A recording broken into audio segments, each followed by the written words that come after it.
Hello दोस्तों। और celestial genius के इस चैप्टर की शुरुआत में हम देखते हैं कि वो जो पिता होता है वो कहता है ये बंदा, इस बंदे ने नाइट क्लो जेम को चुरा लिया। और वुमन कहता है कि हाँ। और सामने वाला बंदा कहता है वो। और इससे समझ में आ रहा है यहाँ पर क्या चीज़ हुई और चलो इसको मार दो और नाइट क्लो जेम ले लो। और सभी लोग वुमन की तरफ बढ़ने लगते। और इस बार जब वुमन उनसे लड़ने लगता तभी दूसरे लोग कहते कि अभी हमारा चांस है। और दूसरा बंदा कहता पिताजी मेरा इंतजार करो। और वुमन उनको देखते हुए कहता है 1 मिनट। और चेस नोचेल और चेस योंग रोंग और ये कायर लोग कहीं के अंत तक। और इसी के साथ में वुमन अपना एक पैर जमीन पर मारता है और 2 तलवारें हवा में उठाता है और अपने हाथ से एक मार कर कहता है कि विंड फ्यूरी स्ट्राइक। और दोनों तलवारें उड़कर जाती है और उन दोनों बाप बेटों को लग जाती है और उनकी छाती में चली जाती है और वो दोनों मर जाते हैं। और इसी के साथ में हम देखते हैं कि जब उनकी लाशें जमीन पर पड़ी होती है तो वो हरे बाल वाला बंदा कहता है कि बास्टर्ड। और उसने ये सारी चीजें हमसे लड़ते हुए की और ये कोई नॉर्मल बच्चा नहीं और ध्यान से। और इसी के साथ में वुमन पीछे मुड़ता है और एक वार करता है और 2-4 लोगों की तो तलवारें ही हाथ से छूट जाती है। और तभी वुमन एक का गला पकड़ता है और कहता तुम और क्या तुम यहाँ पर जितने भी लोग हैं इन सभी को बस नाइट ग्लो जेम के लिए मारने की कोशिश कर रहे थे। तो सामने वाला बंदे कहता है आखिर तुम और तुम तो वही वो रेस्टोरेंट वाले इडियट हो नहीं। और आखिर तुम्हारे जैसा एक इडियट ये सब चीजें कैसे कर सकता है। और ये इतना भी लंबा समय नहीं हुआ जब मैंने लास्ट टाइम तुम्हें उस रेस्टोरेंट में देखा था। वुमन कहता है मुझे एक इडियट बुलाना बंद करो और बस मेरे सवाल का जवाब दो और क्या तुम यहाँ पर इन सभी को मारने की कोशिश कर रहे थे। तो हरे बाल वाला बंदा कहता है कि ऑफकोर्स मैं कोशिश कर रहा था और सबसे पहले मैं तुम्हें मारूंगा तुम इडियट। और इसी के साथ में वो अपने हाथ से एक ब्लेड निकालता है और तभी कोई कहता है कि सभी लोग उसको मारो। और वुमन आगे उससे कहता चलो तो अब तो मैं तुम सभी लोगों को काट सकता हूँ बिना मुझे कुछ पछतावा हुए और मुझे बुरा भी नहीं लगेगा। और इसी के साथ में वो अपनी तलवार चलाता है और सभी लोगों को काटने लगता है। और उन लोगों के भी बस हाथ और पैर ही कट रहे होते ज्यादा कुछ नहीं। और मतलब कि अब वो अपने हाथ पैर का इस्तेमाल नहीं कर पाएंगे। और वो हरे बाल वाला बंदा कहता है कि 1 मिनट ये तो इम्पॉसिबल है। और तुमने उन सभी लोगों को इतनी जल्दी जख्मी कर दिया मतलब कि ये तो उनको मारने से भी ज्यादा मुश्किल था। और आखिर तुम्हारे जैसा एक इडियट। लेकिन वो अपनी बात पूरी कर पाता उससे पहले वुमन अपनी तलवार उसकी छाती में घुसा देता है और कहता है लगता है कि तुम ही थे जिसने ये सारी चीजें प्लान की थी नहीं। और तुम उन दोनों बाप बेटों से बिल्कुल भी अलग नहीं हो लेकिन तुम्हारे ऐसे हाथ पैर काटना काफी नहीं रहेगा तुम्हारी सजा के लिए। और इसी के साथ में वुमन उसको मार देता है। और बाद में हम देखते हैं कि जब वो सभी लोग साइड में पड़े होते हैं और वुमन ऐसे खड़ा होता है तो सामने जितने लोगों को बंदी बनाया गया होता है उनमें से वो बुढ़ा आदमी कहता है इनक्रेडिबल और तुमने ये सब कुछ अकेले कर लिया। और एक बंदा कहता है कि हम सच में अब वापस आपके कर्जदार बन चुके मास्टर सॉन्ग और आखिर आप अब हम आपको वापस कैसे चुका सकते जो आपने एहसान किया। और वुमन कहता प्लीज मैंने वही चीज की जो मुझे करनी चाहिए थी और तुम लोग ठीक तो हो ना। तो बुढ़ा आदमी कहता है हाँ ये सब कुछ आपके कारण। वुमन कहता है और आखिर ये वाइस लीडर कहाँ पर चली गई क्या उसको चोट तो नहीं लगी कहीं। तो वो उसका अंकल कहता है कि वो अगले रूम में है। और वुमन कहता है ठीक है। और तभी कोई कहता है कि बॉस और वो वाइस लीडर कहती है कि मास्टर सॉन्ग। और यूजुन कहता है कि तुम ठीक तो हो ना। तो वो वाइस लीडर कहता है कि मैंने सारी चीजें सुन ली और मैं माफी चाहती हूँ कि हमारे जो ये ग्रुप था इसी ने तुम्हें वापस तकलीफें दी। और वुमन कहता नहीं ऐसे बोलने की जरूरत नहीं है और ये सारे वही बास्टार्ड है जिनको की माफी मांगनी चाहिए ना कि तुम्हें। और वो लड़की कहती मास्टर सॉन्ग और वो मन में सोचे कि मैं वापस उसके द्वारा ऐसे नहीं देखी जानी चाहती थी यार। और एक बार फिर से मैंने अपने आप को कमजोर दिखाया। और इसी के साथ में हम देखते कि रात हो चुकी होती है और कुछ लोगों को वहां पर पुलिस वाले पकड़ के ले जा रहे होते हैं। और वुमन कहता आखिर तुम उन सभी लोगों के साथ में क्या करोगे। तो वो दूसरा जो उस लड़की का अंकल होता है कहता कि वो सभी लोग मरना डिजर्व करते लेकिन अब वो पूरी जिंदगी के लिए अपाहिज हो ही चुके हैं तो वो लोग नॉर्मली जी नहीं पाएंगे। और इसीलिए और मार्शल आर्टिस्ट के तो रूप में वो कभी कुछ नहीं कर पाएंगे और इसलिए हम उनको बस हमारे घर से निकाल देंगे। और वुमन मन में सोचता है कि एक मारने की हरकत करना और बाद में उन लोगों ने भोले लोगों को मारने की कोशिश की और चुराने की। और ये दुनिया सच में बुराई से भरी पड़ी है यार। और इसी के साथ में हम रात का सीन देखते हैं जब वो रेस्टोरेंट में वुमन वापस जा रहा होता है। उसके नाना जी कहते तुम वापस आ गए। वुमन कहता कि हाँ और मैं वापस आ गया। उसके नाना जी वापस मुड़ते हुए कहते कि अभी देर हो चुकी है तो चलो अंदर जाके सो जाते। वुमन कहता क्या आप पूछोगे नहीं कि आखिर जिन लोगों ने हमें मारने की कोशिश की थी उनका क्या हुआ। तो उसके नाना जी कहते तुम एकदम सुरक्षित वापस आ गए तो इसका मतलब कि तुम उनसे निपट गए होंगे नहीं। और चलो सबसे पहले अंदर चलते। और जिन जिन कल सुबह उठेगी तो इसलिए तुम्हें एकदम अच्छे मूड में उसको हेलो बोलना चाहिए। और वुमन कहता ठीक है। और हम देखते हैं कि उसके नाना जी आगे जाते हुए मन में सोच रहे थे कि वुमन और तुम्हें इससे भी ज्यादा घटिया लोगों से आगे चलकर लड़ना होगा। और तुम ऑलरेडी एक ऐसा चेहरा बना रहे हो यार। और इस तरह से अगर चलता रहा तो मुझे डर है कि तुम खुद बहुत ही ज्यादा गलत रास्ते पे चले जाओगे। और इसी के साथ में हम देखते हैं कि सुबह हो चुकी होती है और वुमन और वू कैंग दोनों बोलते हैं कि ओ मदर और आप ठीक हो। और उसका जो पिता होता है वो कहते हैं कि अरे डियर और कितनी अच्छी बात है ना। और अब तुम्हारा चेहरा पहले जैसा उसका रंग उतरा हुआ नहीं लग रहा है। और इसी के साथ में वो उसके वुमन के नाना जी को गले लगाते हुए कहते कि हाँ पिताजी आपका बहुत बहुत शुक्रिया और मैं अभी पूरी जिंदगी आपका नौकर बनकर रहूंगा। और जेंग वांग कहते कि भूल जाओ यार और मैंने अपनी बेटी को ही ठीक किया तो ये कोई ऐसी चीज नहीं है जिसके लिए मुझे थैंक यू बोलने की जरूरत है तुम्हें। और वुमन का पिताजी कहता नहीं थैंक यू सो मच और मैं अपने पूरे दिल से बोल रहा हूँ। तो जेंग वांग कहते कि अरे यार तुम बहुत ही ज्यादा शोर मचाते हो दामाद कही के और मुझे ऐसा लग रहा है जैसे मेरे कान फट जाएंगे और प्लीज और शायद मेरी बेटी तुम्हारे कारण बीमार थी। और वुमन कहता कि मदर और आपने बहुत समय तक ये सब सहा नहीं। और वो कैंग भी कहता कि ये तो अच्छी बात है और उसकी मम्मी कहती है कि मेरे बेटो और तुम लोगों को चिंता करवाने के लिए माफ़ी चाहती हूँ और मुझे उम्मीद है कि तुम दोनों अब अपनी ज़िंदगी पर फोकस कर पाओगे मेरी चिंता करने से ज़्यादा। और वो दोनों ही कहते हैं मदर। और इसी के साथ में हम देखते हैं कि वुमन के वो शर्ट में से वो टाइगर निकलता है और उसकी मम्मी कहती है अरे रे, और आखिर ये छोटा बच्चा कौन है। और वुमन कहता है कि ये एक सेलेस्टियल व्हाइट टाइगर की बच्ची है और इसका नाम यून है। और जब वो बच्ची उसकी मम्मी के पास में जाती है तो वुमन की मम्मी कहती है कि ओह हाँ, और छोटी बच्ची चलो आ जाओ। और आगे वो उसके पिताजी से कहते हैं कि क्यों, तो क्या ये तीसरी बच्ची थी। तो उसके पिताजी कहते हैं कि हाँ सही कहा। और वुमन कुछ समझ नहीं पाता है और वुमन की मम्मी रोते हुए कहती तो मुझे लगता है कि अब गॉड मदर मतलब कि ऑलरेडी मर चुकी है नहीं। तो जैंग वांग कहते कि हाँ, और एक फीमेल सेलेस्टियल व्हाइट टाइगर की तो यही जिंदगी है। और वुमन कहता गॉड मदर, और क्या आप इस यून की मम्मी को जानती थी और आखिर वो रो क्यों रही है।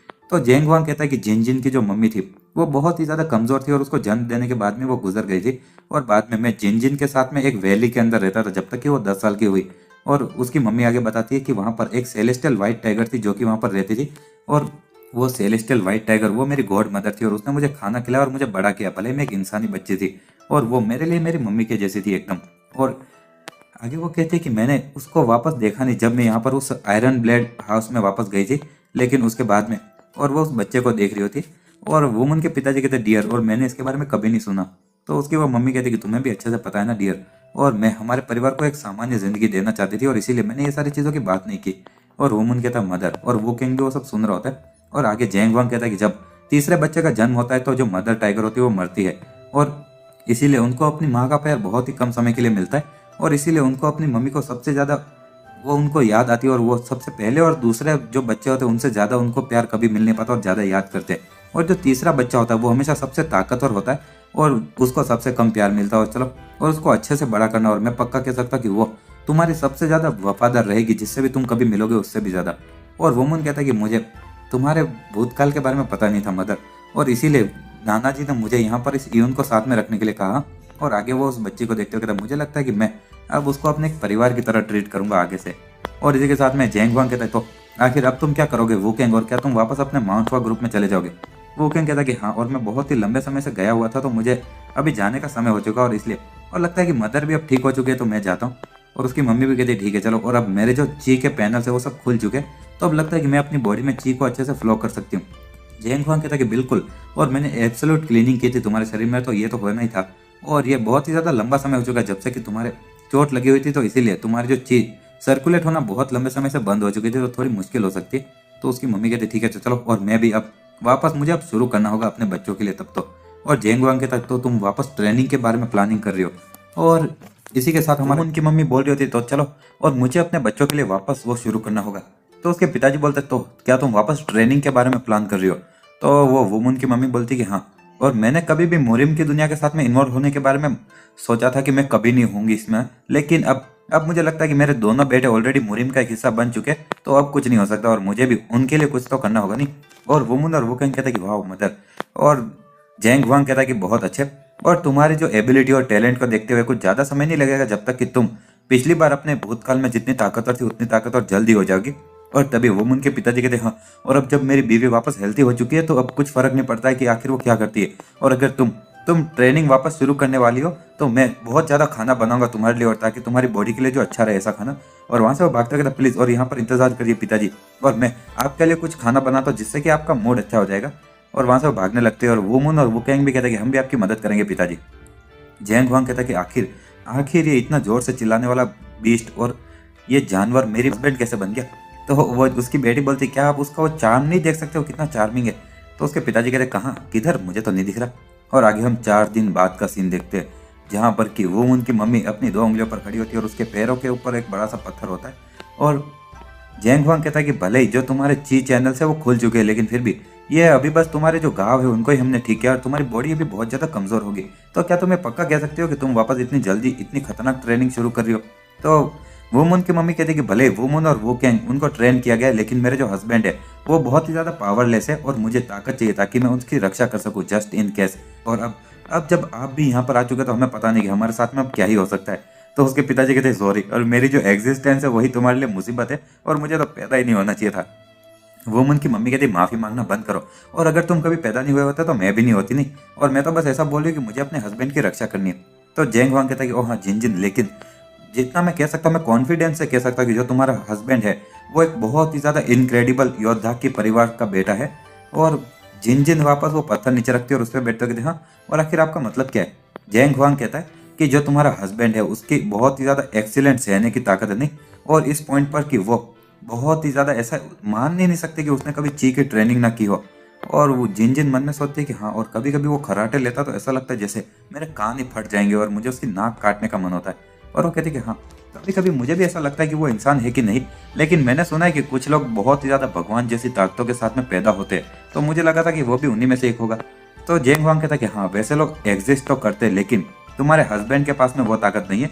और मुझे उसकी बॉडी पर कुछ एब्सोल्यूट क्लीनिंग के ट्रेस मिले हैं, जो कि वो बहुत ही ज़्यादा छोटा था और तब उसको दी गई थी।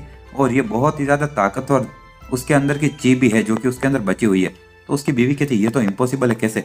तो उसके पिताजी कहते कि आखिर मैं तुमसे झूठ बोलकर मुझे क्या ही मिलेगा, और जब मैंने तुम्हारे हस्बैंड के हाथ को बस थोड़ा सा छुआ ही था और कल के दिन मुझे कुछ अजीब महसूस हुआ और मैंने सीक्रेटली उसके अंदर की चीज को चेक किया, और उसने कभी ट्रेनिंग नहीं की है, और ज़रूर उसने एक बहुत ही ज़्यादा इनक्रेडिबल एलिक्सर खाया होगा जब वो छोटा होगा, और क्योंकि उसने कभी अपनी ट्रेनिंग नहीं की तो उसका जो ची वगैरह था वो अचानक से उसकी बहुत ही ज़्यादा गॉड लाइक ताकत में बदल गया। और इसीलिए यही होता है जब तुम एक एलिक्सर पी लो लेकिन उसके अंदर अपनी बॉडी को ट्रेनिंग करके इस्तेमाल ना करो। और यही हो सकता है कि उसको इसके बारे में किसी को पता भी नहीं है। और जिन जिन कहती इम्पॉसिबल। उसके पिताजी कहते क्या तुम्हारे पति ने तुम्हें इसके बारे में भूतकाल में कभी बताया नहीं?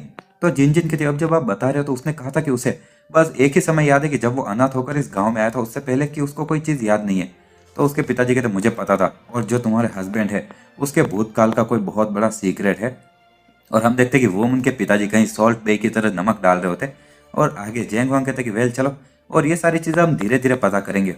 और जब वो वहाँ से जा रहे होते जिन जिन उनको देखती है और कहते कि प्लीज़, तो क्या ये पॉसिबल हो सकता है कि आप मेरे हस्बैंड को भी ट्रेन कर सकते हो पिताजी, और अगर आप तुरंत जाने की प्लानिंग नहीं कर रहे हो? तो आगे वो कहते वेल अगर आपको जाने की ज़रूरत है तो कोई बात नहीं। और तभी जैंग वांग कहता ओह नहीं नहीं, मैं पक्का करूँगा, और आखिरकार वो मेरा दामाद है तो मुझे वो दूसरे लोगों से ऐसे मार तो नहीं खा सकता ना मेरे होते हुए। और तभी उसकी बेटी कहती कि थैंक यू पिताजी। और जैंग वांग भी मुस्कुरा रहा था और मन में सोचा क्या है सच में मेरे लिए ठीक रहेगा कि मैं तुम्हारे साथ में और रहूं, और थैंक यू सो मच मेरी बेटी। आगे हम देखते कि उसकी आंखें चमक रही होती है और कहता ठीक है चलो, और मैं उस जंगली भालू को एक टाइगर बना दूंगा जिससे कि तुम्हें चिंता करने की जरूरत नहीं रहेगी जिन जिन। और मैं कुछ भी करूंगा ताकि मुझे उसको उस लेवल तक पहुंचाना पड़े। और कहीं पर हम देखते हैं कि वुमन के पिताजी कहते हैं और अचानक से मेरे रोंगटे क्यों खड़े हो गए। और इसी के साथ में हम कहीं और का सीन देखते हैं जहाँ पर कि वुमन के पिताजी जैसे बेहोश हो चुके होते, और जैंग हुआंग कहता है कि क्या वो मर गया? वुमन कहता है कि नहीं, उसने खाना बनाने में बहुत ज़्यादा मेहनत की तो उसको नींद आ गई। तो वो कैंग कहता है कि मुझे लगता है कि वो बेहोश हो गया, ये बोलना ज़्यादा ठीक रहेगा।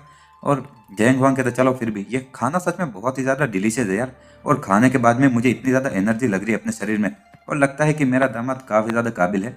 और तभी हम देखते हैं कि जो जिन जिन होते हैं वो कहते हैं कि हाँ वो भी अपनी कुकिंग में काफ़ी ज़्यादा कॉन्फिडेंट है। वो कैंग कहता है कि चलो, और हो सके उतना ज़्यादा मैं वापस माउंट वा ग्रुप में जाने से पहले खा लेता हूँ, और ये पिताजी की कुकिंग। तो वुमन कहते कि हाँ, और वो कैंग को ज़रूर ये छोटी मोटी चीज़ें बहुत ज़्यादा मिस और उसकी याद आई होगी, क्योंकि जो कि मुझे लगता था मेरे लिए हमेशा ही रहेगी।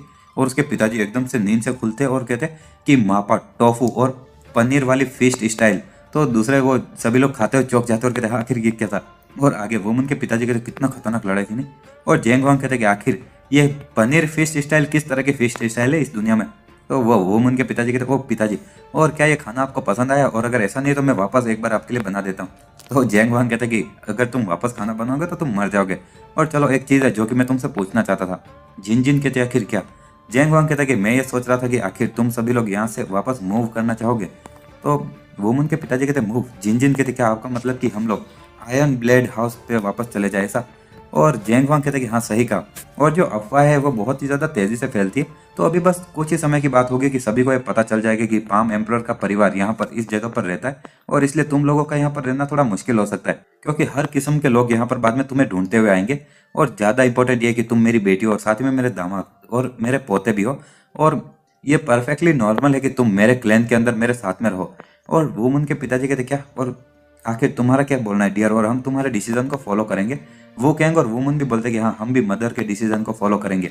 तो उनकी मम्मी कहती कि चलो, और सभी लोग मेरे परिवार में एक मार्शल आर्टिस्ट है तो मैं यहाँ पर जिद्दी बन के नहीं रह सकती, और भले मेरे बेटों के लिए, और ठीक है, और मैं आयरन ब्लेड के हाउस में चलूंगी। और इसी के साथ में हम देखते हैं कि वो मून और वो कैंग बहुत ज़्यादा खुश हो रहे थे, और उनके नाना जी कहते बहुत अच्छा आइडिया है जिन जिन, और चलो अब जाने के लिए तैयार हो जाओ तब तो। और इसी के साथ में शाम हो चुकी। हम देखते हैं कि वो मुन कहीं पर एक झाड़ू मार रहा होता है और कहता है कि जिस जगह पर मैं अपनी पूरी जिंदगी रहा हूँ और वहां पर से वापस जाना, लेकिन मैं काफी ज्यादा एक्साइटेड हूँ और मैं देखना चाहता हूँ कि आखिर मेरे मम्मी का जो परिवार है वो किस तरह की तलवारबाजी की स्टाइल का इस्तेमाल करते हैं और मेरी स्किल्स उस जगह पर भी काम करेगी। और तभी उसको किसी चीज की जोर की आवाज आती है और वो पीछे मुड़ता है और हम देखते हैं कि जेंग वांग कहता है कि तुम बेवकूफ और बस अपनी ताकत का इस्तेमाल मत करो और जो मैंने सिखाया उस तरह से करो। और वो मुन के पिताजी कहते ठीक है पिताजी। और वुमन कहता ओह, और आप फेस्ट स्टाइल मतलब कि मुक्के मारने की स्टाइल की ट्रेनिंग कर रहे हो पहले। तो जेंग वांग कहता है कि हाँ, और जो फाउंडेशन है वो सबसे ज़्यादा इंपॉर्टेंट चीज़ है और सेम चीज़ मेरे और वो कैंग पर भी अप्लाई होती है। और वेल वो मुन थोड़ा स्पेशल केस है, लेकिन चलो, और जितनी भी चीज़ें मैंने तुम्हें सिखाई वो हर एक पंच के साथ में इस्तेमाल करो। और वो मुन के पिताजी कहते हैं हाँ ठीक है। और वो मुन उनको देख रहा होता है और आगे हम देखते हैं कि उसको याद आता है कि जब उसके नाना जी बता रहे थे कि क्या तुम्हें याद है जब मैंने कहा था कि तुम्हारे पिताजी की बॉडी में एक बहुत ही ज्यादा इनक्रेडिबल और ताकतवर एलिक्सर है और उसके जो ची के चैनल्स है वो जल्दी खुल जाएंगे अगर वो मेरी ट्रेनिंग लेगा, क्योंकि उसके बॉडी में भी बहुत ज्यादा एब्सोल्यूट क्लीनिंग के ट्रेस है। और वुमन कहता आप ये कर सकते हो पिताजी। और इसी के साथ हमारा ये चैप्टर होता है जब वुमन के पिताजी ट्रेनिंग कर रहे होते हैं। वो कहते हैं कि तुम शुरू में देखने में तो मुझे बेवकूफ लग रहे थे, लेकिन ये तुम्हारा सिर इतना भी ज्यादा बेकार नहीं है और बस तुम सिंपली बहुत ही ज्यादा जल्दबाजी करते हो और तुम्हें कॉम्प्लिकेटेड चीजें पसंद नहीं है। तो वो उनके पिताजी कहते हैं हाँ, और वो मन में सोचता एक मिनट वो मेरी इंसल्ट कर रहे या फिर मेरी तारीफ कर रहे। और जेंग वांग कहते कि ये सबूत है कि तुम्हें अपने ची के कल्टीवेशन की टेक्निक जल्दी समझ में आ गई जो मैंने तुम्हें सीखने के लिए कहा था। और ये कोई सिंपल टास्क नहीं किसी ऐसे के लिए जिसने कि कभी मार्शल आर्ट की प्रैक्टिस ना की हो।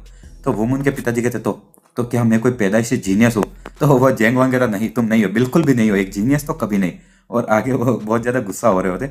और आगे हम देखते हैं वो कहते ठीक है चलो, और मैं तुम्हें हमारी ग्रेट ताकत वाली ची कल्टीवेशन टेक्निक सिखा रहा हूँ जो कि 230 साल पहले क्रिएट की गई थी और वो एक बहुत ही ज्यादा एक्सपर्ट मार्शल आर्टिस्ट ने की थी।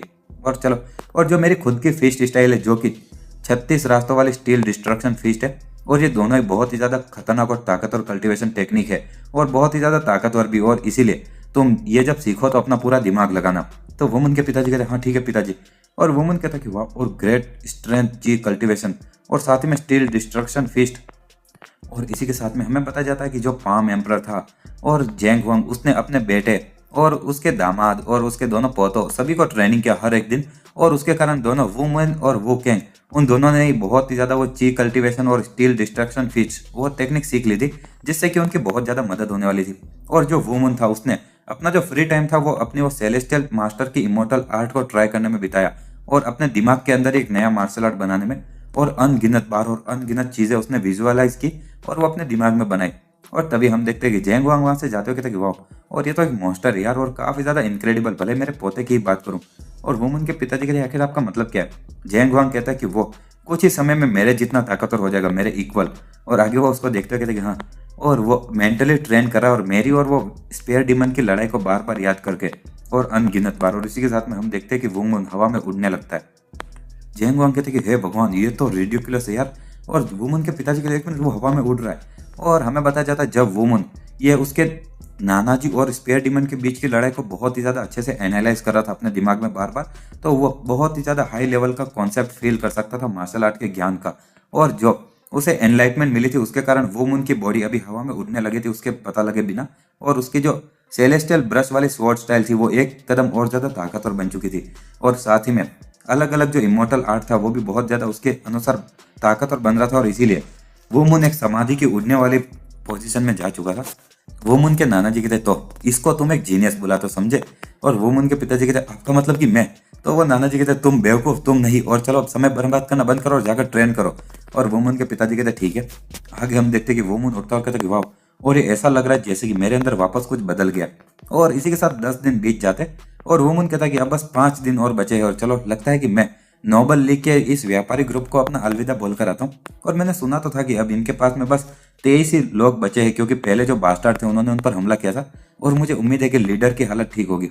और जब वुमन वहां पर दरवाजा खोलता और कहता है कि तुम्हारा दिन अच्छा हो, तो सामने वाला बंदा कहता ओह मास्टर सॉन्ग। और जब वुमन उसको देखता है तो कहता एक मिनट, और तुम ये श्राद्ध के कपड़ों में क्या कर रहे हो? और ये मत कहना कि कोई मर गया। तो वो बंदा बताता है कि हम लोग अभी एक फ्यूनरल रख रहे, और जो हमारे लीडर थे वो उस दिन जो चीज़ें उसके बाद में बीमार हो गए थे और बाद में कई दिनों तक ऐसे तड़पने के बाद में अब। और वुमन कहता क्या तुम मुझे बता सकते हो कि आखिर वाइस लीडर कहाँ पर है और मैं उसको देख सकता हूँ? तो वो आदमी कहता ठीक है। लेकिन जब वुमन और कहीं पर जाता था एक बंदा कहता माफी चाहती हो मास्टर सॉन्ग, और जो वाइस लीडर है उन्होंने कहा कि वो अभी किसी भी मेहमान से मिलना नहीं चाहती है, और वुमन कहता ठीक है, और वो मन में सोचता कि हाँ, और उसका दिल जरूर काफी ज्यादा टूट चुका होगा अभी, और आगे कहता ठीक है मैं समझ गया और प्लीज, और वाइस लीडर को कहना कि मुझे उसके लिए बहुत ज्यादा बुरा लग रहा है और मुझे उम्मीद है कि वो जल्दी ठीक हो जाएगी। सामने वाला इंसान कहता ठीक है मास्टर सॉन्ग, और आगे वुमन कहता क्या ये पॉसिबल हो सकता है कि मैं वो मिस्टर जो मुझे से मिलूं जो कि उस लड़की का अंकल होता है। तो सामने वाला इंसान कहता बिल्कुल इस तरफ, और हम देखते कि वुमन और वो अंकल साथ में बैठे होते। अंकल कहता कि वो जहर कहाँ से आया था उसके बारे में, और मैं भी उसी का पता लगाने की कोशिश करा, और मुझे अभी पता चला है कि जो चाय नोचल का अंकल था, जो कि मतलब कि पीले बाल वाला आदमी था, उसका जो अंकल था वो स्मोक स्क्रीन फैक्शन का एक कमांडर है, और मैंने सुना था कि वो दोनों अभी पिछले कुछ समय पहले मिले थे, तो जरूर वही लोग होंगे। वुमन कहता आखिर ये स्मोक स्क्रीन फैक्शन कौन है। तो आगे वो अंकल बताता है कि वो एक मीडियम साइज का फैक्शन है जो कि अंधेरे के रास्ते पर चलता है, और वो गुआंग प्रोविनेंस में है, और जितने भी लोग होते जो कि वो अंधेरे के रास्ते पर चलते वो बहुत ही ज्यादा बुरे लोग हैं उन्हीं की तरह। और वुमन मन में सोचा कि उन लोगों ने मेरी ऑलमोस्ट परिवार को मार ही दिया था, और मैं उन लोगों को ऐसे ही जहर देने के लिए माफ नहीं कर सकता, और भले ये मेरे परिवार पर इस्तेमाल न किया गया हो, लेकिन जो जहर इस लोगों जैसे बनाया जाता है वो भले कितने ही लोगों का जान ले रहा होगा ना, और मुझे इनको रोकना ही होगा। और वो अंकल कहता है कि लेकिन मास्टर सॉन्ग क्या मैं आपसे कुछ रिक्वेस्ट कर सकता हूँ। वुमन कहता आखिर क्या है जरा बताओ। तो वो अंकल कहता वेल, और आगे कुछ बोलता नहीं है, और वुमन थोड़ी देर बैठा रहता और आगे रोके अंकल कहता नहीं नहीं कुछ नहीं, और प्लीज वो भूल जाइए, और वो उठकर जाने लगता और कहता कि चलो मुझे और भी काम है तो मैं अभी पहले जाता हूँ। वुमन कहता है मिस्टर जो, और आगे वो मन में सोचा कि चलो, और मुझे लगता है कि मुझे थोड़ा बहुत अंदाजा है कि आखिर वो मुझसे क्या पूछने वाला था, और अगर जो वो पीले बाल वाला आदमी था उसका अंकल स्मोक स्क्रीन फैक्शन का कमांडर है, तो उन लोगों ने भी ये न्यूज़ सुनी होगी कि वो मर चुका है, तो इसलिए नोबल ली का जो मर्चेंट ग्रुप है वो उनके ऊपर जरूर हमला होगा वापस, और उन जैसे बास्टर्ड हमेशा बदला ढूंढते ही है यार, बदला लेने का एक बहाना चाहिए उनको। आगे हम देखते हैं कि कोई बोल रहा था स्मोक स्क्रीन फैक्शन, और मेरा मानना यह है कि वो जियोलाम के गोंगेंग प्रोविनेंस में, और आखिर आपने ऐसा क्यों पूछा। तो वुमन कहता कुछ नहीं और चलो अलविदा, और इसी के साथ में वुमन वहां से जाते हुए मन में सोच रहा होता है कि नाना जी ने शुरू से ही मुझे भेज दिया था और उन्होंने कभी भी रिजल्ट के बारे में मुझसे कुछ नहीं पूछा। और वुमन जाते हुए बोलता है कि मैं आ रहा हूँ स्मोक स्क्रीन फैक्शन, और इसी के साथ में वो पहाड़ों में कहीं पर कूद के जा रहा होता है। पहाड़ों में कूद कर जाते हुए वुमन बोल रहा होता है कि ये बहुत ही ज्यादा मैं तेजी से चल सकता हूँ अगर मैं ची का इस्तेमाल करूँ चलते समय, और बिल्कुल इसी की तरह मैं अपने पैरों के नीचे ची का इस्तेमाल करूँ। और मैंने अपनी इमेजिनेशन के अंदर ये बहुत बार ट्राई किया, लेकिन अब मुझे धीरे धीरे इसकी आदत पड़ने लगी है, और मैं अब से इसको स्टॉर्म स्टेप बुलाऊंगा। और आगे वो पीछे देखता तो कोई इंसान उसका पीछा कर रही होती है। वुमन कहता आखिर वो इंसान क्या शुरू से मेरा पीछा कर रही, नहीं नहीं, ये अगर वो लोग इतनी ऑब्वियसली मेरा पीछा कर रहे थे तो वो कुछ बोलते, मेरा नाम वगैरह कुछ बुलाते, लेकिन शायद ये हो सकता है कि हम इत्तेफाक से एक ही रास्ते पर जा रहे हो, और मैं बस अपने स्टेप की स्पीड बढ़ाने पर फोकस करूंगा। और आगे हम देखते हैं कि वुमन जब जा रहा होता है तभी जो उसका जो पीछा करने वाली लड़की होती है वो कहती है हाँ, और भले वो पाम एम्परर का पोता है, लेकिन मुझे यकीन नहीं होता कि मुझे अपने ब्लू क्लाउड स्टेप के 12वें स्टेज का इस्तेमाल कर रहा पड़ रहा है उसको फॉलो करने के लिए बस। और मैंने सुना था कि वो एक इडियट था अभी पिछले कुछ समय तक, लेकिन कैसे। और वो लड़की कहती शिट, और मैंने अपने ब्लू क्लाउड स्टेप को पूरे 12वें स्टेज तक मैं इस्तेमाल कर रही हूँ भागने के लिए। और फिर वो एक जगह पर खड़े होते कहते कि अरे नहीं वो चला गया, और आगे वो कहती कि वो उसको जरूर पता होगा कि मैं उसका पीछा कर रही हूँ और इसीलिए वो भाग रहा होगा। और वो बच्चा उसने ऐसा नाटक किया जैसे उसने मुझे नोटिस नहीं किया, और धीरे धीरे अपनी स्पीड बढ़ाता रहा और सच में मेरे सामने से गायब हो गया। और आगे वो एक फ्लैशबैक याद करती जब जेंग वांग वहां पर आते हुए कहते कि मेरा पोता जरूर यहीं पर होना चाहिए, और आगे वो वुकेंग की तरफ देखते कहते ये देखो ब्रदर वुमन, और वो तुम्हारा भाई है नहीं, और चलो वो बच्चा मेरा पोता है। और वो लड़की मन में सोच रही थी कि वुकेंग वो पाम एम्परर का पोता है, और मैं उन लोगों को उस दिनों से बाद में देखे जा रही थी, और क्योंकि मैंने सुना था कि अभी वो स्मोक स्क्रीन फैक्शन में जा रहा वो भी अकेला, तो मैंने उसका फॉलो किया, और मैं अपनी मूवमेंट टेक्निक हद से ज्यादा इस्तेमाल कर रही थी, तो अभी मेरी बॉडी की हालत खराब हो गई यार। और आगे की थी वो एसोल, उसकी हिम्मत कैसे हुई मेरे साथ में ऐसे खेलने की, और तुम बस अब देखो। और हम देखते कहीं पर वुमन अभी भी भागे जा रहा होता है, और वो कहता हाँ, और अब मुझे कोई फॉलो नहीं कर रहा, लगता है कि वो बस हम दोनों बस सेम रास्ते पर ही जा रहे थे, कोई मेरा पीछा नहीं कर रहा था, और अब मुझे जल्दी करना चाहिए। और इसी के साथ हमारा स्क्रीन फैक्शन के वहां का सीन देखते हैं जहां पर के वुमन आता है और कहता है कि तो ये है स्मोक स्क्रीन फैक्शन। और मुझे लगा था कि इनका कोई अंडरग्राउंड बेस जैसा कुछ होगा, लेकिन वो लोग लगता है कि उनको कोई शर्म नाम की चीज ही नहीं, ऐसे खुलेआम उनका बेस बना के रखा है। और हम देखते हैं कि बिल्डिंग के अंदर कोई बोलता है कमांडर प्लीज एक बार वापस सोच लीजिए, और हमें पता जाता है ये स्मोक स्क्रीन फैक्शन का जो कमांडर होता है इसका नाम बैंग मुशिम होता है। और वो कहता है आखिर तुम्हें लगता है क्या कि तुम किससे बात करो, क्या तुम मरना चाहते हो। हाँ, और ठीक से कहा जाए तो आखिर उसका नाम क्या था, चई नोचल। हाँ, और इसका कोई सेंस नहीं बनता कि हमारा स्मोक स्क्रीन फैक्शन कुछ करे ताकि, क्योंकि बस तुम्हारा एक कजन मारा गया है। और सामने वाला बंदा कहता लेकिन, और हमें बताया जाता है ये स्मोक स्क्रीन फैक्शन का वाइस कमांडर होता है और ये उसे पीले बाल वाले बंदे का अंकल होता है। वो मन में सोचा सन ऑफ अ बिच, और वो मुझ पर बस एक एहसान भी नहीं कर सकता और मैंने उसके लिए कितनी सारी चीजें की है। और आगे वो मन में सोचा लगता है कि मुझे वापस वही तरीका इस्तेमाल करना होगा। वो कहता कमांडर, सच बात तो ये है कि जो नोबल लीग व्यापारी ग्रुप है उसके वहाँ की जो कमांडर है वो एक लड़की और वो बहुत ही ज्यादा ब्यूटीफुल है। और उसको अगर ऐसा माना जाता है कि वो उसके चेहरे पर मास्क होते हुए भी इतनी खूबसूरत है तो सोचो उसके बिना वो कितनी ज्यादा खूबसूरत होगी। और मैं तो ये बोलूंगा कि आपकी जो बीवी और जितनी भी रखेल है वो सब तो उससे कंपेयर भी नहीं की जा सकती। तो वो कमांडर कहता क्या ये बात सच है, और या फिर तुम मुझे वापस मैनिपुलेट करने की कोशिश कर रहे हो। तो सामने वाला बंदा कहता नहीं नहीं ऐसा कुछ नहीं, और चलो एक बार चलते और उन लोगों को हरा देते और उस लड़की को आपकी बीवी बना देंगे और इससे हम दोनों का ही फायदा होगा, नहीं? और आपका क्या कहना है? तो सामने वाला बंदा कहता चौथी बीवी, हाँ। और वो मन में सोचता है कि मैंने सुना तो था कि वो व्यापारी ग्रुप अभी आधे से ज्यादा मर चुके हैं उसमें लोग, और मुझे अभी भी थोड़ी चिंता हो रही है उस नौजवान बंदे की जो कि वहां पर उन सभी वॉरियर्स को मारने के लिए आया था, लेकिन एक उस जैसा गांव वाला लड़का हमारे स्मोक स्क्रीन फैक्शन के सामने तो टिक ही नहीं सकता। और बस हमारे जो फैक्शन की आधी ताकत है उतनी ही काफी रहेगी उन पर कब्जा करने के लिए। और आगे वो कमांडर खड़ा होता कहता चलो। और अब जब मैं इसके बारे में सोचता तो तुमने मेरे राइट हैंड मैन के रूप में इतने सालों तक काम किया है, तो मैं उन लोगों को तुम्हारे कजन को मारने के लिए माफ नहीं कर सकता, और इसीलिए हम तुरंत अभी वुनहान की तरफ जाएंगे। तो वो वाइस कमांडर कहता बहुत अच्छा आइडिया सर, और चलिए अभी तुरंत चलते हैं। और वुमन कहता कि हाँ, और मैं तुम्हारी अभी बात और सुन नहीं सकता यार। और वो अंकल कहता हाँ आखिर तुम कौन हो, और मैंने इसको नोटिस भी नहीं किया। वो कमांडर कहता ओए, और आखिर तुम यहाँ तक कैसे आ गए और तुम हो कौन?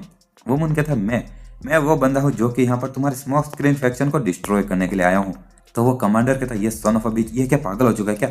और तुम्हें लगता है क्या तुम किससे बात कर रहे हो? और वो वाइस कमांडर कहता हमसे पंगा मत लो, क्या तुम मरना चाहते हो? आगे वुमन कहता मैंने सुना कि तुम ही थे जिसने कि उस पीले बाल वाले बंदे को जहर दिया था और उसने मेरे परिवार को मारने की कोशिश की थी उस जहर से, तो आखिर अब उसकी सजा तुम्हें भी भुगतनी होगी, नहीं?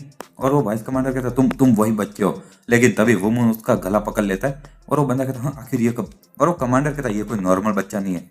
वुमन कहता कि तुम एक ऐसे परिवार को मारने की कोशिश कर रहे थे जिसने कि तुम्हारे साथ में कुछ गलत भी नहीं किया, और आखिर तुम इतने बुरे कैसे हो सकते हो?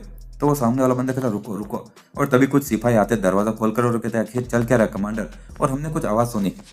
और वो कमांडर कहता कि ये बास्टर्ड, ये हमारे स्मोक स्क्रीन फैक्शन से इसकी कोई दुश्मनी और इसको मार दो तुरंत। तो सारे सिपाही वुमन की तरफ जाते हो कहते चलो और उसको मार डालो।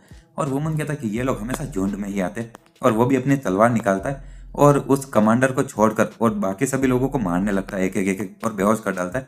वाइस कमांडर कहता आखिर तुम लोग कर क्या रहे हो, ये बस एक ही तो बच्चा है। और कमांडर कहता है कि साथ में मिलकर उस पर हमला करो, और सभी लोग साथ में वुमन की तरफ बढ़ते। तो वुमन वापस अपनी तलवार निकालता और उनके पैरों के ऊपर ही मारता सबके, और सबके पैर पैर पर मारकर उनकी हालत खराब कर देता है। और सभी लोग अपने पैर पकड़कर चिल्ला रहे होते कहते सन ऑफ अ बिच मेरा पैर। और वुमन कहता अब समय बर्बाद करना बंद करो और मेरी तरफ आ जाओ तुम लोग भी। तो दूसरे जितने भी लोग होते वो भी कहते ये बच्चा इसकी हिम्मत कैसे हुई, और यही चीजें रिपीट करते उसकी तरफ बढ़ते, लेकिन वो हवा में उड़कर गिर रहे होते। और बाहर की तरफ जो लड़की पहले वुमन का पीछा कर रही होती है वो देख रही होती है, कहते तो ये ऑलरेडी शुरू भी हो गया, और वो सच में काफी ज्यादा अच्छा है। लेकिन जो टेक्निक वो इस्तेमाल कर रही है तो कुनलुन फैक्शन के डिवाइन मिराज स्टेप है, नहीं? और कोई शक नहीं कि वो एक एक्सपर्ट है। और आगे वो कहती कि अरे यार, और मुझे कोई शक नहीं कि आखिर इसीलिए वो मेरे साथ में ऐसे खेल पा रहा था जर्क कहीं का।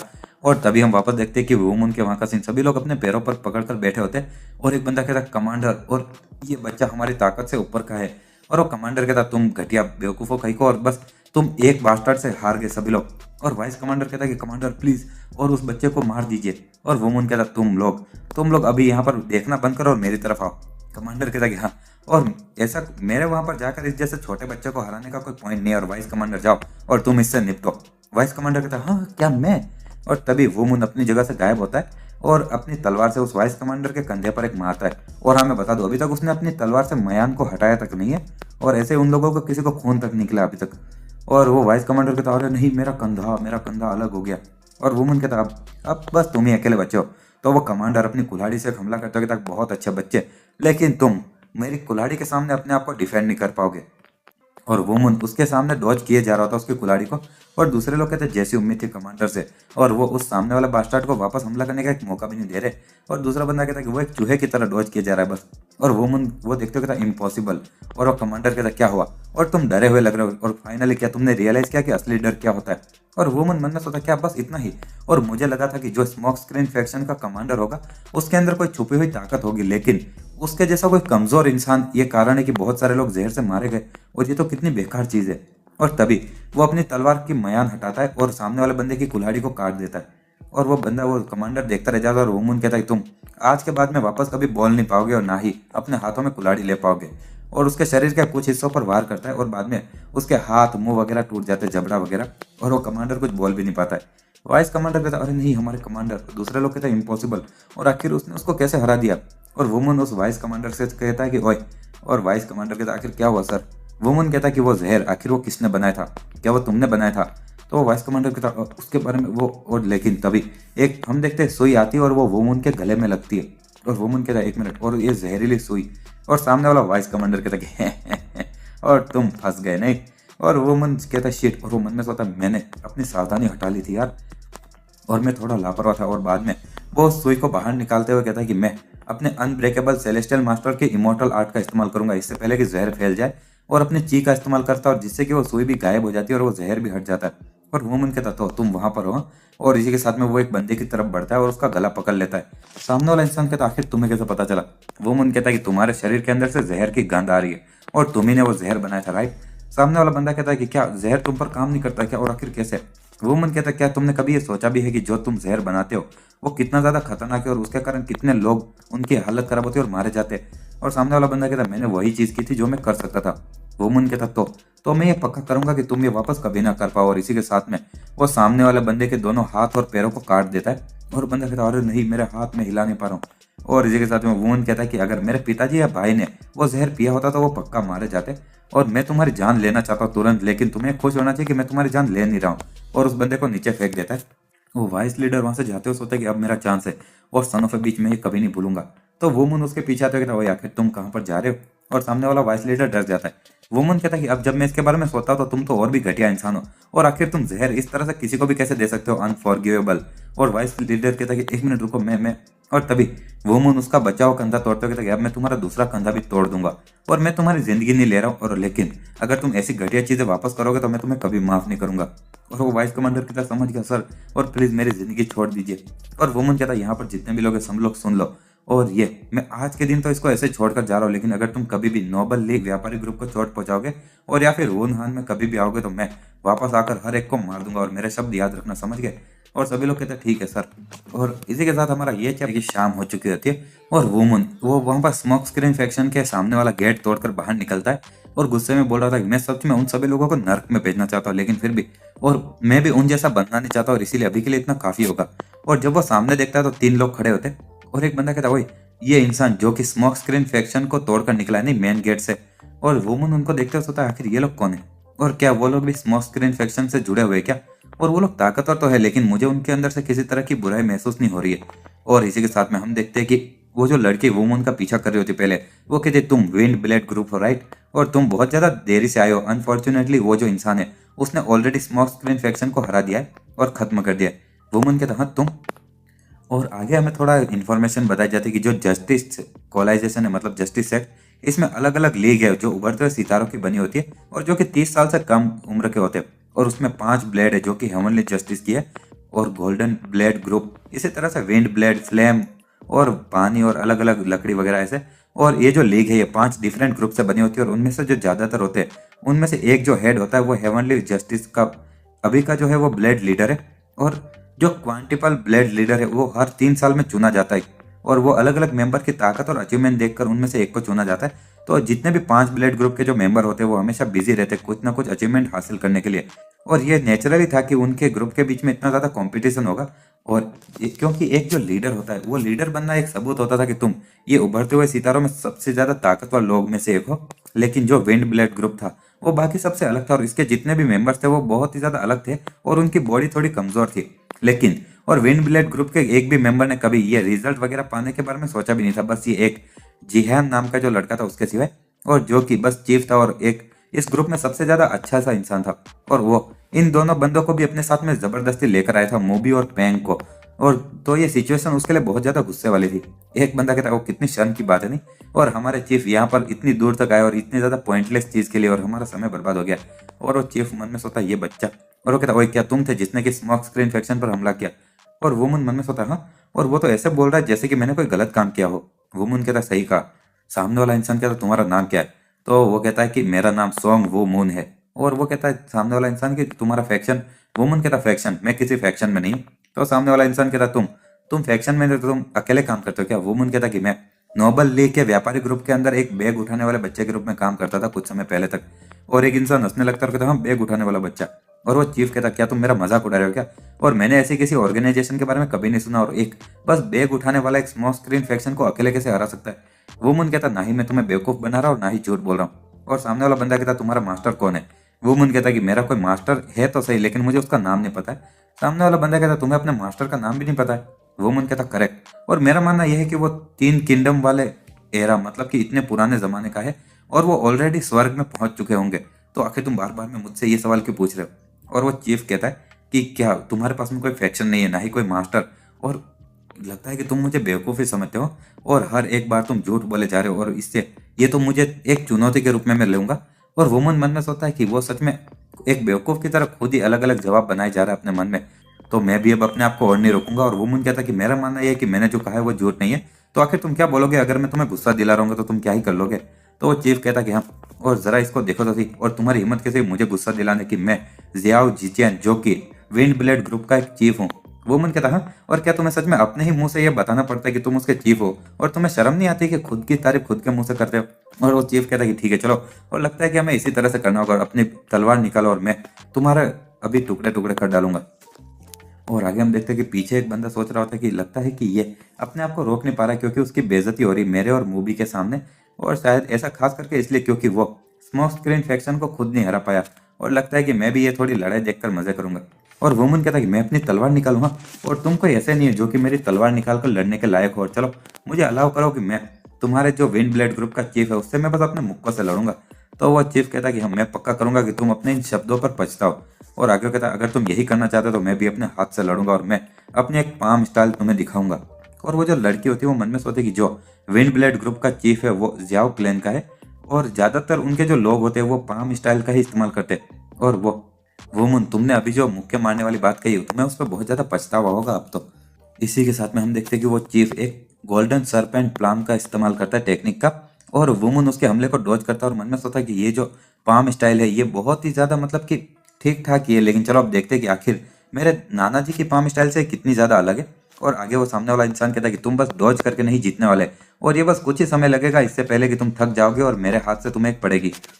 और वो सामने वाली लड़की मन में सोचती है कि जो जीचियन है उसको पता नहीं सामने वाले इंसान की ताकत कितनी है, और इसीलिए उसको ऐसा लग रहा होगा कि वो बहुत ही ज्यादा मुश्किल से डॉज कर रहा होगा, लेकिन वो बात नहीं है।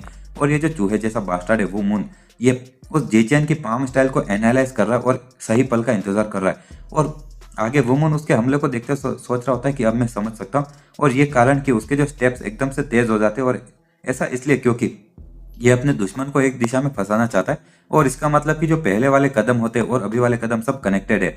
और वो लड़की मन में सोच रही थी कि ये वुमन इसको एंजॉय कर रहा है और हर एक चीज को वो एनालाइज कर रहा है, और जो जीचेन है उसको भी अभी कुछ तो समझ में आना चाहिए कि कुछ गड़बड़ है नहीं।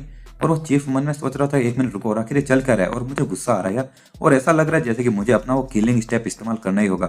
और इसी के साथ में वो एक और दूसरी पाम टेक्निक इस्तेमाल करता है और वुमन की छाती पर हाथ लगाता है। और वुमन मन में सोचा कि उसने अपने स्टेप्स को इतनी जल्दी बदल लिया और सीधा मेरे दिल पर हमला किया, और वो सच में काफी ज्यादा अच्छा है इस्तेमाल करने में पाम टेक्निक, लेकिन फिर भी मेरे नाना जी के पाम टेक्निक से तो यह कई गुना ज्यादा पीछे है। और तभी वुमन अपनी जगह से गायब होकर उसके पीछे पहुंच जाता है और कहता है कि तुम सच में उन जो पहले में स्मोक स्क्रीन फैक्शन वाले उन बड़े मुंह वालों से लड़ा था उनसे काफी ज्यादा बेहतर हो। और वो चीफ मन में सोचा मुझे लगा था कि वो वापस हमला नहीं कर सकता क्योंकि मैं उसको चांस नहीं दे रहा था, लेकिन वो बस अपनी मर्जी से हमला नहीं कर रहा था, और उसने मुझे एक पूरा बेवकूफ़ी बना दिया यार, और बिना किसी मूवमेंट टेक्निक का इस्तेमाल किए बिना। और आगे वो सामने वाला बंदा कहता सन ऑफ अ बीच, और मैं तुम्हें मार दूंगा, और वो गोल्डन स्नेक पियर्सिंग बोल्डर का इस्तेमाल करता है। और आगे एक बंदा कहता है कि वो उसका इस्तेमाल कर रहे हैं और वो सच में क्या उसको मारने की कोशिश कर रहा है। दूसरा बंदा मन में सोचा है कि वो और भी ज्यादा गुस्सा हो गया क्योंकि हम ये देख रहे थे और हमें भी जरूर बीच में पड़ना होगा उस वुमन नाम के बंदे को बचाने के लिए, और लगता है कि वो इस तरह से मरना डिजर्व नहीं करता यार, क्योंकि उसने हमारे लिए काम भी तो किया है, और ये सब कुछ तो हमारे इस चीफ की ही गलती है। और वो लड़की मन में सोच रही थी कि हाँ, और विंड ब्लेड का जो कमांडर है वो सच में बहुत ही ज्यादा तुम्हारी रेपुटेशन के पे ऊपर डेंट डालने वाला है, और यहाँ तक कि गोल्डन स्नेक पियर्सिंग वो जो टेक्निक है वो भी वुमन को मारने के लिए काफी नहीं होगी। और हम देखते हैं कि बहुत सारे पाम वुमन की तरफ बढ़ रहे होते हैं हमले के लिए, और वुमन उनको डॉज करते हुए मन में सोचा कि जो उसके पाम स्टाइल का ऑरा है वो बहुत ज्यादा बदल चुका है और अब वो सच में मुझे मारने की कोशिश कर रहा है। तो चलो मैं भी तुम्हें अपनी पाम स्टाइल दिखाता हूँ, और साथ ही में मैं अपनी विंड फ्यूरी पाम को भी अपनी स्टाइल में इस्तेमाल करूंगा। और वुमन अपने नाना जी की तरह पाम स्टाइल इस्तेमाल करता है और सामने वाला बंदा वो देखकर चौंक जाता है और उसके एक हाथ से टकराकर दूर जाकर गिरता है और दूसरे सभी लोग देखते रह जाते हैं और कहते हैं कि वाह, और आखिर ये क्या था यार। और वो बस एक ही ब्लो में नीचे बेहोश हो गया। और वुमन कहता है कि मैंने सोचा नहीं था कि वो इतनी आसानी से बेहोश हो जाएगा, तो क्या आप तुम दोनों मुझसे लड़ने वाले हो? तो सामने वाला एक बंदा कहता है नहीं नहीं, और हम तुमसे नहीं लड़ने वाले। दूसरा बंदा कहता है कि हाँ, हमने लगा था कि तुम यहाँ पर मरने वाले थे, और लेकिन लगता है कि हम फालतू में गलत इंसान की चिंता कर रहे थे यार। और वुमन उनको देखते हुए सोचा कि ये दोनों उस बंदे से काफी ज्यादा अलग है यार। और इसी के साथ हमारा वुमन वहां पर उन 3 बंदों में से एक के चीफ को हरा देता है। तो आगे वो कहता है क्या तुम दोनों भी अब मुझसे लड़ने वाले हो?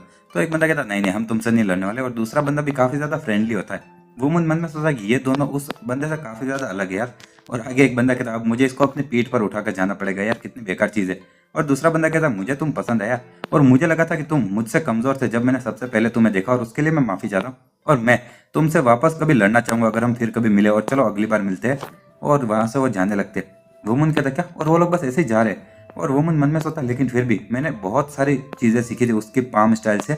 और आगे कहता ओ हेलो, और मैंने सुना तो था कि तुम मेरे भाई की काफी ज्यादा नजदीक की दोस्त हो नहीं, और सॉरी लेट इंट्रोडक्शन के लिए। और मेरा नाम संग वुमन है, और हम दोनों माउंट के उस दिन ग्रुप में मिले थे पता है। और वो लड़की कहती कि हाँ, और वो मन में सोची हाँ, और उसने मेरे साथ में ऐसा मजाक किया और मुझे वहां पर भागते समय पीछे छोड़ के चला गया। और अब वो ऐसा नाटक करा जैसे कुछ हुआ नहीं, और अनोइंग कहेगा। और वुमन को तो पता भी नहीं है ये सब कब हुआ।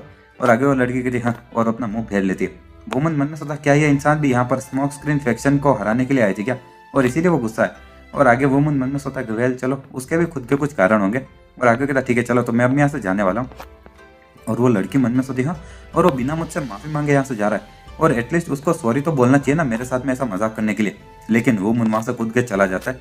वो लड़की मन में सोचती कि वापस वही मूवमेंट टेक्निक, और ये बहुत ज्यादा मेरा दिमाग खराब हो रहा है, और वुमन तुम कचरे कहीं के।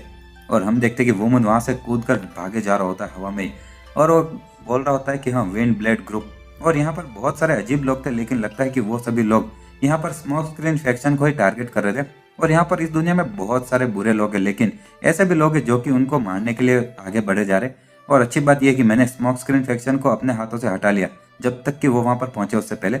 और अब वो लोग आज के बाद में कभी भी मेरे परिवार को हाथ नहीं लगाएंगे। और जब वो मुन वहां से ये सब बोलते हुए जा रहा होता है, तभी वहां पर झाड़ियों के अंदर कोई होता है और वो बोलता है कि सॉन्ग वो मून। और हम देखते हैं कि वापस उस रेस्टोरेंट में वो कैन कहता है कि ब्रदर आखिर तुम कहाँ गए थे? वो मैन कहता ओह मुझे कुछ अर्जेंट काम था। और उनके नाना जी आते हुए कहता कि तुम स्मोक स्क्रीन फैक्शन में उनसे मिलने गए थे? नहीं, मैं पक्का कह सकता हूँ। वो मुन कहता ओह तो आपको ये समझ में आ गया नाना जी।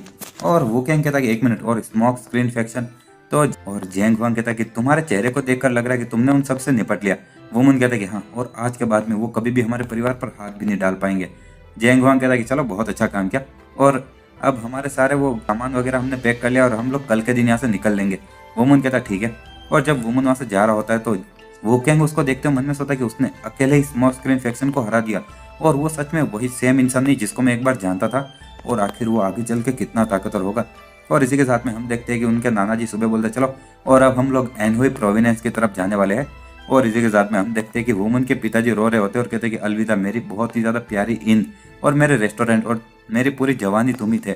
और उसकी वो बीवी वुमन की मम्मी बोलती है कि डियर, और मुझे पता है कि तुम्हें कैसा लग रहा है, लेकिन प्लीज रोना बंद करो, और तुम कितने दिनों से रोए जा रहे हो। वो क्या कहता है कि चलो, और अब मुझे भी माउंटवा ग्रुप में वापस जाना चाहिए, और प्लीज और सुरक्षित सफर करना।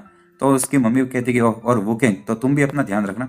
और वुमन के नाना जी कहते चलो, और हमसे आयरन ब्लेड हाउस में मिलने आना अगली बार।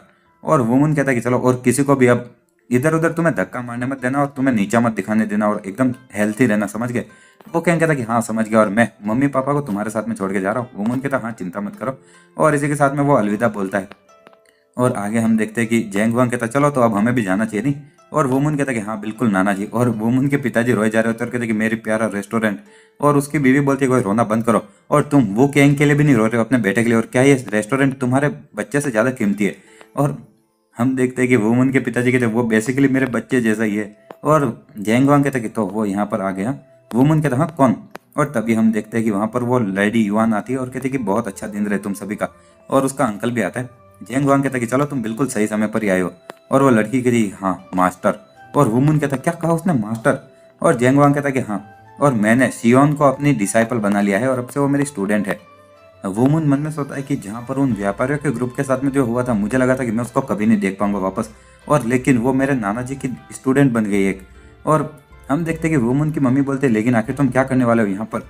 और देखा जाए तो वो उम्र में हमारे वुमन से छोटी है, लेकिन अगर वो तुम्हारी स्टूडेंट बनेगी तो वो सेम कही जाएगी मेरे और मेरे हस्बैंड के जैसी, क्योंकि हम लोग भी तुम्हारे स्टूडेंट है। और वुमन मन में सोचा हाँ, और मुझे लगा था कि वो मुझसे ज़्यादा उम्र वाली होगी क्योंकि वो बहुत ही ज़्यादा समझदार थी, लेकिन वो मुझसे कम उम्र की है। और जैंग वांग कहता चलो, और तुम हमेशा पहले ऐसी ही चीज़ें बातें करती थी ना, नहीं, और हमारे आयरन ब्लेड के हाउस में तुम इसी की शिकायत करती थी कि ये जो वंश वगैरह की बातें होती थी, लेकिन अब तुम उन्हीं की तरह बातें करने लगी हो वापस। और चलो, तो हम लोग ऐसा बोलेंगे कि शियोन मेरी नहीं और तुम्हारी स्टूडेंट है ऐसा समझ लेना, और तुम शियोन अब से मुझे तुम ग्रैंड मास्टर बुलाना। और वो उसकी बेटी बोलती कि ठीक है। और चलो, आखिर तुम इतने समय के बाद में भी बिल्कुल नहीं बदले, और सब तुम हमेशा भी अपनी मर्जी के जैसे कुछ भी करते हो। और शियोन कहती ठीक है, तो क्या मुझे संग वुमन को अपना सीनियर डिसाइपल बनाना है। और आगे वो कहती है कि तो अब से मुझे क्या वुमन को अपना सीनियर स्टूडेंट मतलब कि सीनियर डिसाइपल बुलाना चाहिए, और उसके माता पिता को मास्टर्स, और क्या ये ठीक रहेगा ग्रेट मास्टर। तो जेंग हुआंग कहता कि हाँ ये अच्छा रहेगा, और चलो अब कोई प्रॉब्लम नहीं। और वुमन की मम्मी कहती हाँ ठीक है। वुमन कहता आखिर नाना जी आप यहाँ पर लीडर से कब मिले और उसको अपनी स्टूडेंट कब बना लिया। तो शियोन कहती है कि तुम्हें अब मुझे लीडर बुलाने की जरूरत नहीं, और प्लीज़ मुझसे अब ऐसे अच्छे से बात करना, और मुझे सिस्टर योन ही बुलाना। वुमन कहता है हाँ ठीक है चलो, तो अब से मैं वही करूँगा। और आगे वो कहती है और हाँ, तुम्हें इतना ज़्यादा मुझसे अच्छे से बात करने की ज़रूरत नहीं है, और अब तुम मेरे एक बड़े भाई जैसे हो। वुमन कहता है कि हाँ मैं अपनी पूरी कोशिश करूँगा। और आगे वो शियोन कहते कि प्लीज़ और हो सके उतनी जल्दी ये सारी चीज़ें करना। और वुमन कहता हाँ मैं अपनी पूरी कोशिश करूँगा, बोला तो सही। और आगे वो कहता लेकिन जूनियर सिस्टर, और आखिर क्या ये ठीक रहेगा कि तुम हमारे साथ में आ रही हो, और तुम्हारे व्यापारी ग्रुप का क्या। तो शियोन कहते कि अभी यहाँ पर कुछ ज़्यादा बचा ही नहीं है हमारे ग्रुप के नाम पर, तो और हमने यहाँ पर हमारा जो घर वगैरह था सब बेच दिया, और जो उससे आधा पैसा मिला था वो उन लोगों को दे दिया जो अंत तक हमारे साथ में रहे थे। और बाद में हमने डिसाइड किया कि हम ग्रेट मास्टर मतलब कि तुम्हारे नाना जी को फॉलो करेंगे एनहुई के अंदर, जहाँ पर कि तुम्हारा आयरन ब्लेड हाउस है। और जो भले जो ग्रेट मास्टर है उन्होंने अभी तक मुझे बताया नहीं कि आखिर हम लोग वहाँ पर जाकर क्या करेंगे। वुमन कहता है ऐसी बात है, और वो मन में सोचता है ये अच्छी बात है कि लगता है कि वो अपना पुराना जितना भी दुख है वो भूल गए, लेकिन फिर भी मुझे ऐसा लग रहा है कि अभी भी उसको थोड़ा बहुत उसके दिल में बोझ है। और उसके नाना जी कहते चलो, और हमने सभी लोगों ने एक दूसरे को हेलो बोल दिया तो अब यहाँ से चल। और वुमन कहते हाँ, और तुम ऐसे हमारे बिना नहीं जा सकते यार। और वुमन की मम्मी कहती कि उसको जाने दो वुमन, और तुम्हारे नाना जी हमेशा ऐसे एक्साइटेड ही रहते, और इसी के साथ में एक दिन 2 दिन और ऐसे तीसरा दिन वो लोग अभी भी घोड़े पर ही होते। और जैसे जैसे समय जा रहा था वो लोग अलग अलग रोड पे से जा रहे थे। अभी वो जियांगजी से होते हुए एनहुई के बॉर्डर तक जा रहे थे, और हम एनहुई के बॉर्डर के एक लोकेशन का सीन देखते जहाँ पर कि एक सिटी थी, और वहाँ पर उनके नाना जी कहते चलो, और आज के दिन यहीं पर लॉज में रुकते और अपने घोड़ों को आराम करने देते। और इसी के साथ में हम देखते कोई बोलता कि आखिर मुझे पता नहीं था कि ये इतना दूर होगा यार। और वुमन कहता कि मैं थक गया। और शिवन कहते कि हम लोग ऑलमोस्ट वहाँ पर पहुंच ही गए हैं। और वुमन के पिताजी कहते शहर काफ़ी ज़्यादा बड़ा है और मैं इधर उधर थोड़ा देख कर आता हूँ। और वुमन कहता क्या पिताजी थके नहीं क्या, और यहाँ तक कि हमारे घोड़े भी थक गए। और वुमन के पिताजी जाते उधर बोलते हैं कि मुझे भूख लग रही है। वुमन की मम्मी बोलती है कि तुम्हारे पिताजी एक इंसान जैसे है ही नहीं, और ये सच में कोई सरप्राइजिंग नहीं मेरे लिए तो। और इसी के साथ में हम देखते हैं कि कहीं पर उसके पिताजी बैठे हुए बोल रहे थे कि वाह, और यहाँ की ड्रिंक्स बहुत ज़्यादा अच्छी है, और मुझे जब मैं अपने रेस्टोरेंट चला रहा था तो कभी भी ड्रिंक करने का समय ही नहीं मिला था ठीक से, और सच में काफ़ी ज़्यादा अच्छा है। और वो रोते हुए सोच रहा था कि मैं अपने पिताजी की वो स्पेशल ट्रेनिंग के दौरान कई बार लगभग मारा ही जा चुका था, और अच्छी बात है कि मैं जिंदा बच गया यार। और इसी के साथ में हम देखते हैं कि नाना जी बोल रहे थे कि मुझे आज योन सियोन को ट्रेन करना, और इसीलिए तुम आज आराम करो। और वो बोल रहा था कि चलो अच्छी बात है कि आज के दिन तो छुट्टी मिली, और आज के दिन की रात को मैं अच्छे से इंजॉय करूंगा। और इसी वुमन के पिताजी एक जगह पर कहीं रेस्टोरेंट में खाना खाने आए होते, तो वहाँ पर कोई लड़की बोल रही थी कि फूल ले लीजिए, फूल ले लीजिए, और प्लीज़ सर हमसे कुछ फूल ले लीजिए। और एक बंदा कहता है मुझे इंटरेस्ट नहीं, यहाँ से चली जाओ। और वुमन के पिताजी वो देख रहे होते, और वो लड़की बोल रही थी प्लीज़ कुछ फूल खरीद लीजिए। और वो वुमन के पिताजी मन में सोच रहे थे कि यहाँ पर एक लड़की है इस टाउन में भी एक फूल बेचने वाली, और ये नॉर्मली अनाथ लोग होते हैं या फिर ऐसे बच्चे जो गरीब परिवार से होते हैं, और मैं भी उन्हीं के जैसा एक हुआ करता था। और एक आदमी कहता है मुझे इंटरेस्ट नहीं और यहाँ से चली जाओ, और उस लड़की को धक्का देता है, और वो लड़की कहती है हाँ सॉरी। और आगे वुमन के पिताजी कहते हैं हाँ ये बेदर्द बास्टर्ड, और चलो यहाँ पर आओ और मैं ये सारे फूल तुमसे खरीद लूंगा। और तभी हम देखते हैं कि कोई उस लड़की का हाथ पकड़ते हुए कहता है मैंने तुम्हें पकड़ लिया तुम रास्कल। और वो लड़की चिल्लाती और कहती है आखिर तुम कौन हो। आगे वो बंदा कहता है हाँ कौन, और इस कुतिया को पता भी नहीं कि हम लोग कौन है, और ये यहाँ पर ऐसे ही बिजनेस कर रही है, और तुम्हें एटलीस्ट मुझसे परमिशन लेनी चाहिए अगर तुम यहाँ पर बिजनेस करना चाहती हो, समझी। एटलीस्ट जाकर थोड़े बहुत अभी तमीज सीख कर आओ। और वो उनके पिताजी वो देखते हुए सोच रहे होते कि आखिर ये लोग कौन है। और तभी एक टकला बंदा कहता है कि हाँ, और इसके अंदर तो बस सारे मिलाकर भी एक टेल भी नहीं है। और वो लड़की कहती नहीं वो मेरे पैसे का बैग है, और रो रही होती है। वो टकला बंदा कहता है भगवान, और तुम्हें क्या लगता है कि ये एक प्रोटेक्शन मनी के लिए काफी रहेगा।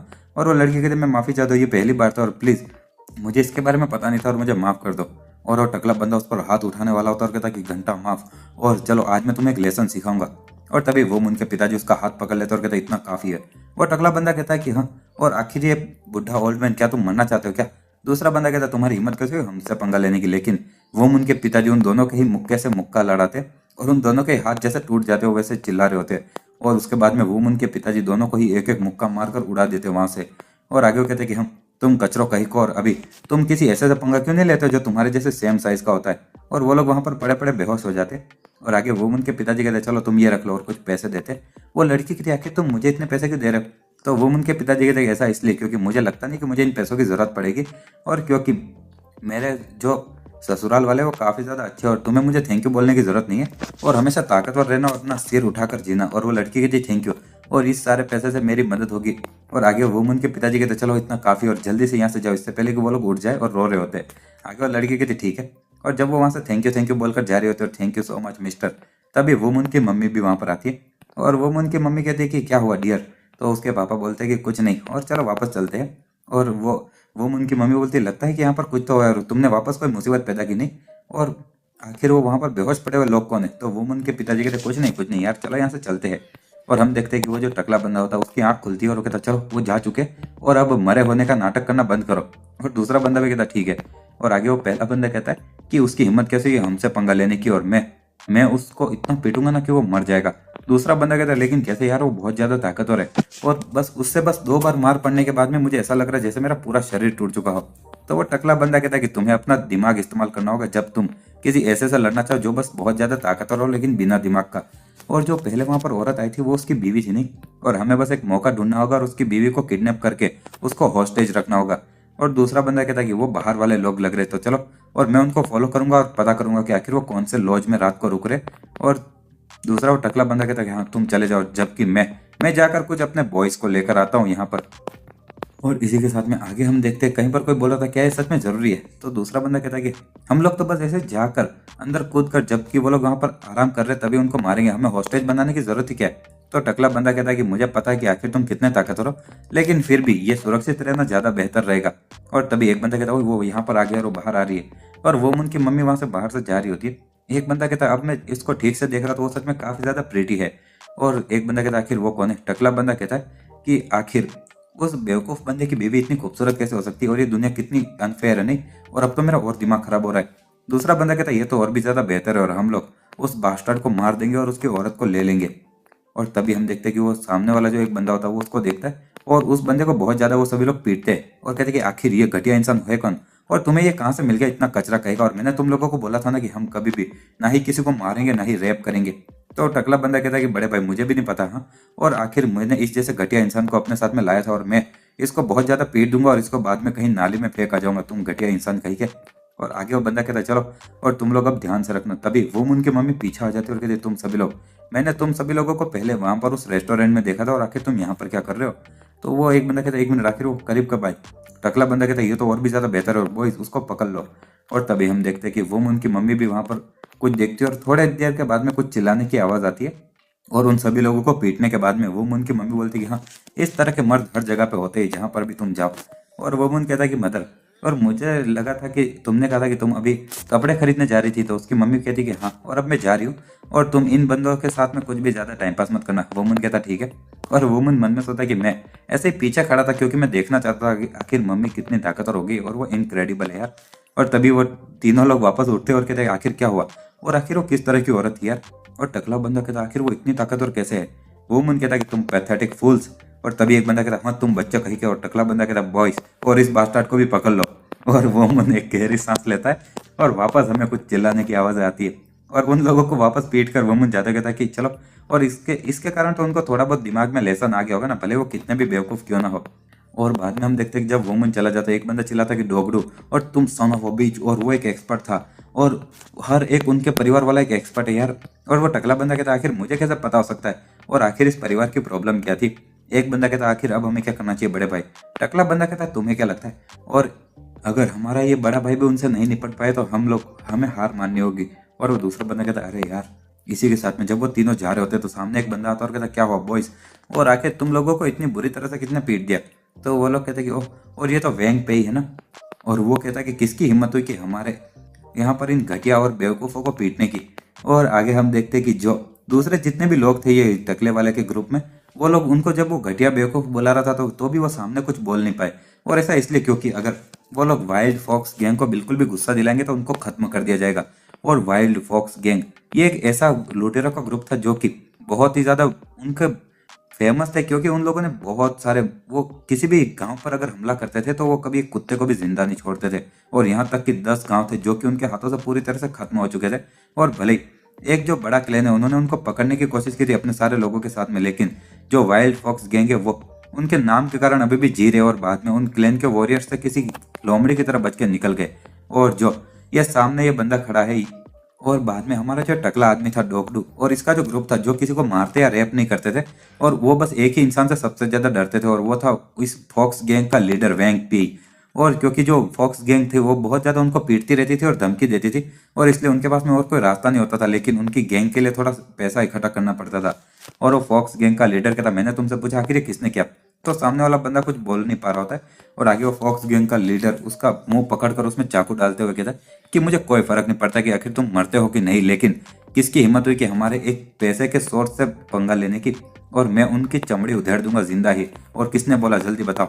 और आगे हम देखते हैं कि वो सामने वाला बंदा उनको उन लॉज के पास में लेकर जाता है और कहता वो यहीं पर है, और बैंक पे कहता है ये जगह ये नेगोंग क्लैन के इलाके की जगह है, और इसीलिए यहाँ पर कुछ भी करने से तो ऐसा होगा कि वो लोग और शिकारी स्क्वाड को हमारे पीछे भेज देंगे, लेकिन मैं इतने रिस्क के होते हुए भी तुम्हारी मदद कर रहा हूँ, तो तुम्हें अब अगले महीने मुझे कई गुना ज्यादा पैसे देने होंगे, समझ गए।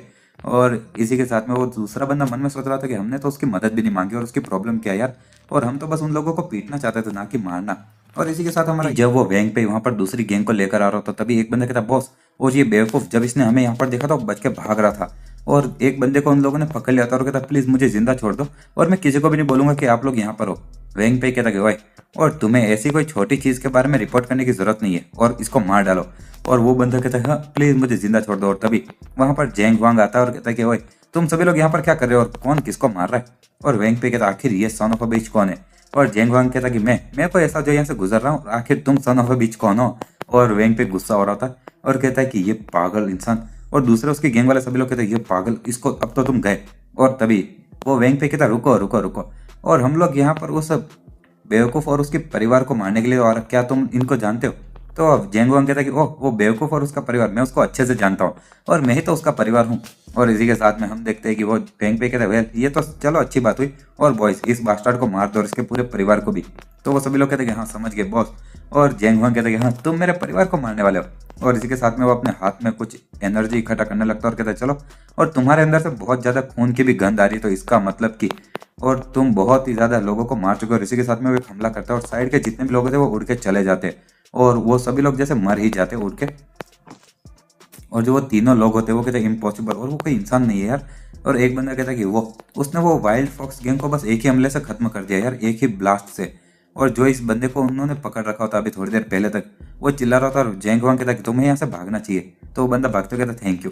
और तभी वहाँ पर यूसुंग और तभी वहाँ पर वो मुन भी आता है, और वो मुन कहता है कि नाना जी और क्या आप यहाँ पर पहले आ गए क्या, और मुझे इन लोगों की प्रेजेंस सेंस हुई थी तो मैं खुद उनसे निपटने वाला था। जेंग वांग कहता है कि ये तो चलो ऐसे ही चलता रहता है। और वो टकला बंदा कहता है नाना जी और उनका पूरा परिवार यार।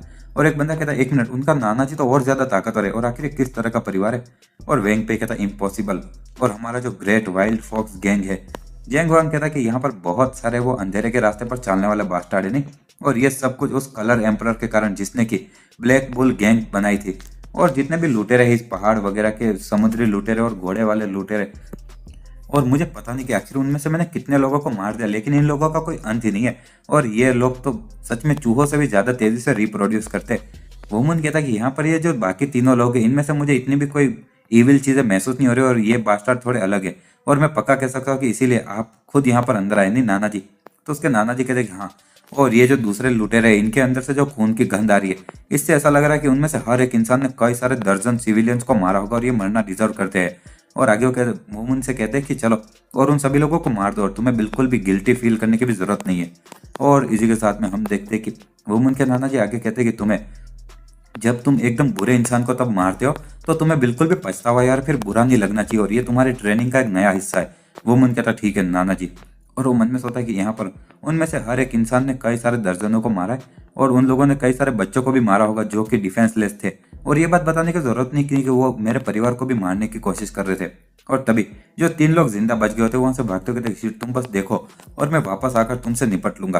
तब भी वुमन वहां से 2 पत्थर उठाता है और फेंकता है, तो उस फॉक्स गैंग के लीडर के साथ में जो 2 लोग होते हैं उनको वो लगते हैं और वो नीचे गिर जाते हैं। और वो लीडर अभी भी भागे जा रहा होता है। वुमन एकदम से उसके पीछे आता है, कहता कि तुम यहाँ से नहीं जाने वाले।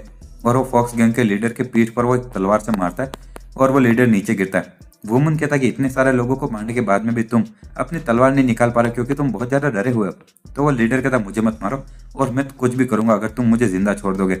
वुमन कहता है कि जिन भोले लोगों को तुमने मारा है उन्होंने भी तुमसे इसी तरह से भीख मांगी होगी नहीं। तो वो लीडर कहता प्लीज, मैंने कहा ना कि मैं कुछ भी करूंगा और मुझे मत मारो तुम सन ऑफ अ बिच। और तभी वुमन को गुस्सा आता है और उसको काट के मार डालता है। और इसी के साथ में वुमन उसको देखते हुए मन में सोच रहा था कि इस जैसे लोग जो कि इंसान के भेष में बहुत बड़े राक्षस है और ये लोग मरना ही डिजर्व करते हैं। वुमन के नाना जी कहते चलो चलते हैं और तुम्हारी मम्मी को ये सब देखने की जरूरत नहीं है। वुमन कहता ठीक है नाना जी, और मैं अभी आपके पीछे ही आ रहा हूँ तो आप पहले जाइए। और आगे वो उन तीनों बच्चे कुछ लोगों से कहता भाई तुम लोग यहाँ पर आओ। वो तीनों आते कहते प्लीज हमें जिंदा छोड़ दीजिए सर, और हमारा मतलब कि मास्टर, और हमें पता नहीं कि आखिर आप थे कौन और इसीलिए हमने ये सारी बेवकूफ़ी की, और प्लीज हमें जिंदा छोड़ दीजिए। वो मन कहता इडियट्स, और अगर मैं तुम्हें मारना ही चाहता तो मेरे नाना जी वो ऑलरेडी तुम्हें मार चुके होते। और आगे वो लोग कहते ओह तो आप हमें नहीं मारेंगे, थैंक यू मिस्टर। और वुमन कहता है कि चलो लेकिन कुछ भी, और तुमने अपने लेसन आज नहीं सीखे इतनी बार मार खाने के बाद भी, और वापस कुछ लुटेरों के ग्रुप के साथ में आ गए, और अब मैं तुम्हारे जो घटिया सड़े हुए दिमाग है उनको वापस ठीक करूंगा। और वो लोग कहते नहीं नहीं ये बात सच नहीं है और हम इन लोगों को नहीं लाए। और तभी वुमन उनको थोड़ा और पीटता है। आगे वो कहता चलो और तुम तीनों अभी अपने पहले जितने भी तुमने गुनाह किए उनकी सजा भुगतोगे और मेरे साथ में चलो, मैं तुम लोगों को एक ढंग के इंसान में बदल दूंगा। और वो लोग एक कहता है कि मैं तो मरना पसंद करूंगा। वुमन कहता क्या तुम पक्का यही चाहते हो? तो वो बंदा कहता नहीं नहीं, और हम आपको फॉलो करेंगे, प्लीज हमें मत मारना। और इसी के साथ में हम देखते कि अगले दिन जब वुमन और सभी लोग जा रहे होते और बाकी उन तीनों लोगों को सामान उठाने वाला बना दिया गया होता है। वो लोग कहते हैं कि शिट, और मैं खुश हूँ कि हमें मारा नहीं गया लेकिन उसने हमें अपना गुलाम बना दिया। और इसी के साथ में जब वुमन और वो सभी लोग जा रहे होते हैं तो सामने कुछ लूटे रहते और कहते कि हाँ, और तुम्हारे पास में जितनी भी चीज़ें सब हमें दे दो। वुमन पीछे मुड़ते कहता हो और एक और लुटेरों का ग्रुप, और हम लोग आजकल उनसे कुछ ज़्यादा ही मिल रहे नहीं, और बॉयज इनसे निपट लो। और तभी वो तीनों अपना सामान छोड़कर उनकी तरफ बढ़ते और उनको पीटने लगते और कहते इनको मारो मारो और सन ऑफ बीच मरो। और वुमन मन में सोचा अजीब है ना, आखिर मुझे ऐसा क्यों लग रहा है कि मेरे दिल में थोड़ी चोट लग रही है यार, और तुम लोग उनको पीटते हुए मेरे बारे में सोच रहे हो नहीं। तो वो लोग कहते बिल्कुल नहीं, और ये बच्चा मेरा मतलब कि ये लुटेरे कहीं के। और वो मन में सोचता है कि इस बच्चे की हिम्मत कैसे हुई हमारी ऐसी हालत करने की। और वुमन के नाना जी वो देखते हुए कहते कि हाँ, वुमन इस मामले में काफ़ी ज़्यादा अच्छा है, जैसी उम्मीद थी मेरे पोते से। तो वुमन की मम्मी कहती कि हाँ, और मुझे उम्मीद है कि वो सच में ऐसी चीज़ों के मामले में तुम्हारे ऊपर ही गया होगा। और हम कुछ दिन बाद का सीन देखते जब एनहुई प्रोविनेंस की एक जगह का सीन, जहाँ पर कि वुमन कहता है कि तुम सभी लोगों ने काफ़ी ज़्यादा अच्छा काम किया यहाँ तक आते हुए। और वो लोग कहते वो प्लीज़, और हम सच में बहुत ही ज़्यादा शुक्रगुजार है आपके लिए काम करके, और ये सच में आपके लिए काम करना हमारे लिए गर्व की बात थी मास्टर। और इसी के साथ में वो तीनों वहाँ से जाने लगते और कहते गुड बाय। और वो मन में सोचते फाइनली हम लोग यहाँ से आज़ाद हो चुके, और इन परिवार से हमें उम्मीद है कि पूरी ज़िंदगी में कभी ना देखो यार। और सीरियसली इनके साथ में काम करते हुए मैं ऑलमोस्ट कई बार मर चुका था। वुमन कहता ओए, और आखिर तुम लोग अलविदा क्यों बोल रहे हो, और तुम लोग अभी भी हमारे साथ में आ रहे हो? वो लोग कहते क्या, लेकिन क्यों क्यों? और वुमन कहता है कि तुम लोग अभी तक ठीक से सुधरे नहीं हो, और अभी भी बहुत सारा काम है जो कि तुम्हारे दिमाग को फिक्स करने के लिए मुझे करना पड़ेगा, और तुम मेरे साथ में आयरन ब्लेड हाउस में आ रहे हो। और वो लोग कहते हैं कि अगर हम मना करेंगे तो आप? वुमन कहता है कि हाँ, और तुम लोग मरोगे वो भी मेरे हाथों से। और आगे वुमन कहता है चलो हम लोग ऐसे बताएंगे कि आज से तुम लोग यहाँ पर आसपास के कोई गुंडे नहीं थे, इसकी जगह पर तुम बस इधर उधर से भटकने वाले थे जिसको कि वो वाइल्ड फॉक्स गैंग ने टारगेट किया था, और बाद में मैंने तुम्हारी जान बचाई जब तुम खतरे में थे, और इसीलिए वो कर्जा चुकाने के लिए तुम मेरे नौकर बन गए, समझ गए? और वो लोग कहते हैं हाँ समझ गए, और ऐसा तो है नहीं कि हमारे पास में कोई दूसरा रास्ता है। वुमन कहता ठीक है चलो तो यहाँ से चलते और अभी हमारे नई जिंदगी की शुरुआत करते हैं। और जब वो लोग वहाँ पर शहर में जाते, एक बंदा कहता कि वाह ये शहर कितना ज़्यादा बड़ा है यार, और वुन हान तो इस जगह के सामने हम कंपेयर भी नहीं कर सकते। और वुमन के पिताजी कहते कि वुमन ज़रा ये देखो, और यहाँ का सारा खाना भी हमें ट्राई करना होगा। वुमन कहता कि हाँ बिल्कुल बिल्कुल। और वुमन की मम्मी जाते हुए सोच रही थी कि वो सारी बूढ़ी औरतें वो अभी भी यहीं पर होगी नहीं। और इसी के साथ में वुमन के नाना जी कहते ओके चलो सियोन, और तुम अब से यहाँ पर रहने वाली हो। तो वो लेडी सियोन कहती कि ठीक है समझ गई। और आगे वुमन के नाना जी कहते कि वुमन, और कभी कभी यहाँ पर अपनी ये जूनियर सिस्टर से मिलते आने रहना, और भले ही मैं यहाँ पर नहीं हूँ, समझ गए ना? वुमन कहता हाँ समझ गया। आगे जेंगवांग कहते कि चलो और हम लोग अब हमारे आयरन ब्लेड हाउस में चलते हैं। और इसी के साथ में हमें बताया जाता है आयरन ब्लेड बेक हाउस, और भले ही ये एक बड़ा सा बंगला है, लेकिन इसको एक कैसल या फिर किला बुलाना भी कोई बड़ी बात नहीं होगी। और एक क्लैन जो कि एक परिवार का सबसे बड़ा ग्रेटेस्ट फॉर्म होता है, और एक क्लैन के अंदर जो लोग होते हैं जो कि खून के रिश्तेदार होते हैं, एक तरह से काका भांजा ऐसे, और इनके नंबर हद से ज्यादा होते हैं, और इसीलिए इनके पास में नौकर और वॉरियर्स की भी हद से ज्यादा जरूरत होती है। और इसीलिए आयरन ब्लेड हाउस जो कि यहाँ पर इस जगह पर राज करता था, और वो एक इतना बड़ा जगह बनाई गई थी जैसे कि किसी राजा के लिए महल बन गया हो यार। और इसी के साथ हमारा और उसका परिवार आयरन ब्लेड हाउस के वहां तक गेट तक पहुंच जाता है, और उनके सामने एक गार्ड खड़ा होता है और कहता है कि आखिर आप लोगों का हमारे आयरन ब्लेड हाउस में आना कैसे हुआ। वोमन कहता है कि ग्रीटिंग्स, और मेरा नाम सॉन्ग वोमन है। सामने वाला इंसान कहता है वोमन, और मैंने तो यह नाम कभी नहीं सुना। वो कहता कि मैं आयरन ब्लेड हाउस का योंग वा प्योंग हूँ, और आखिर आपके यहाँ पर आने का कारण।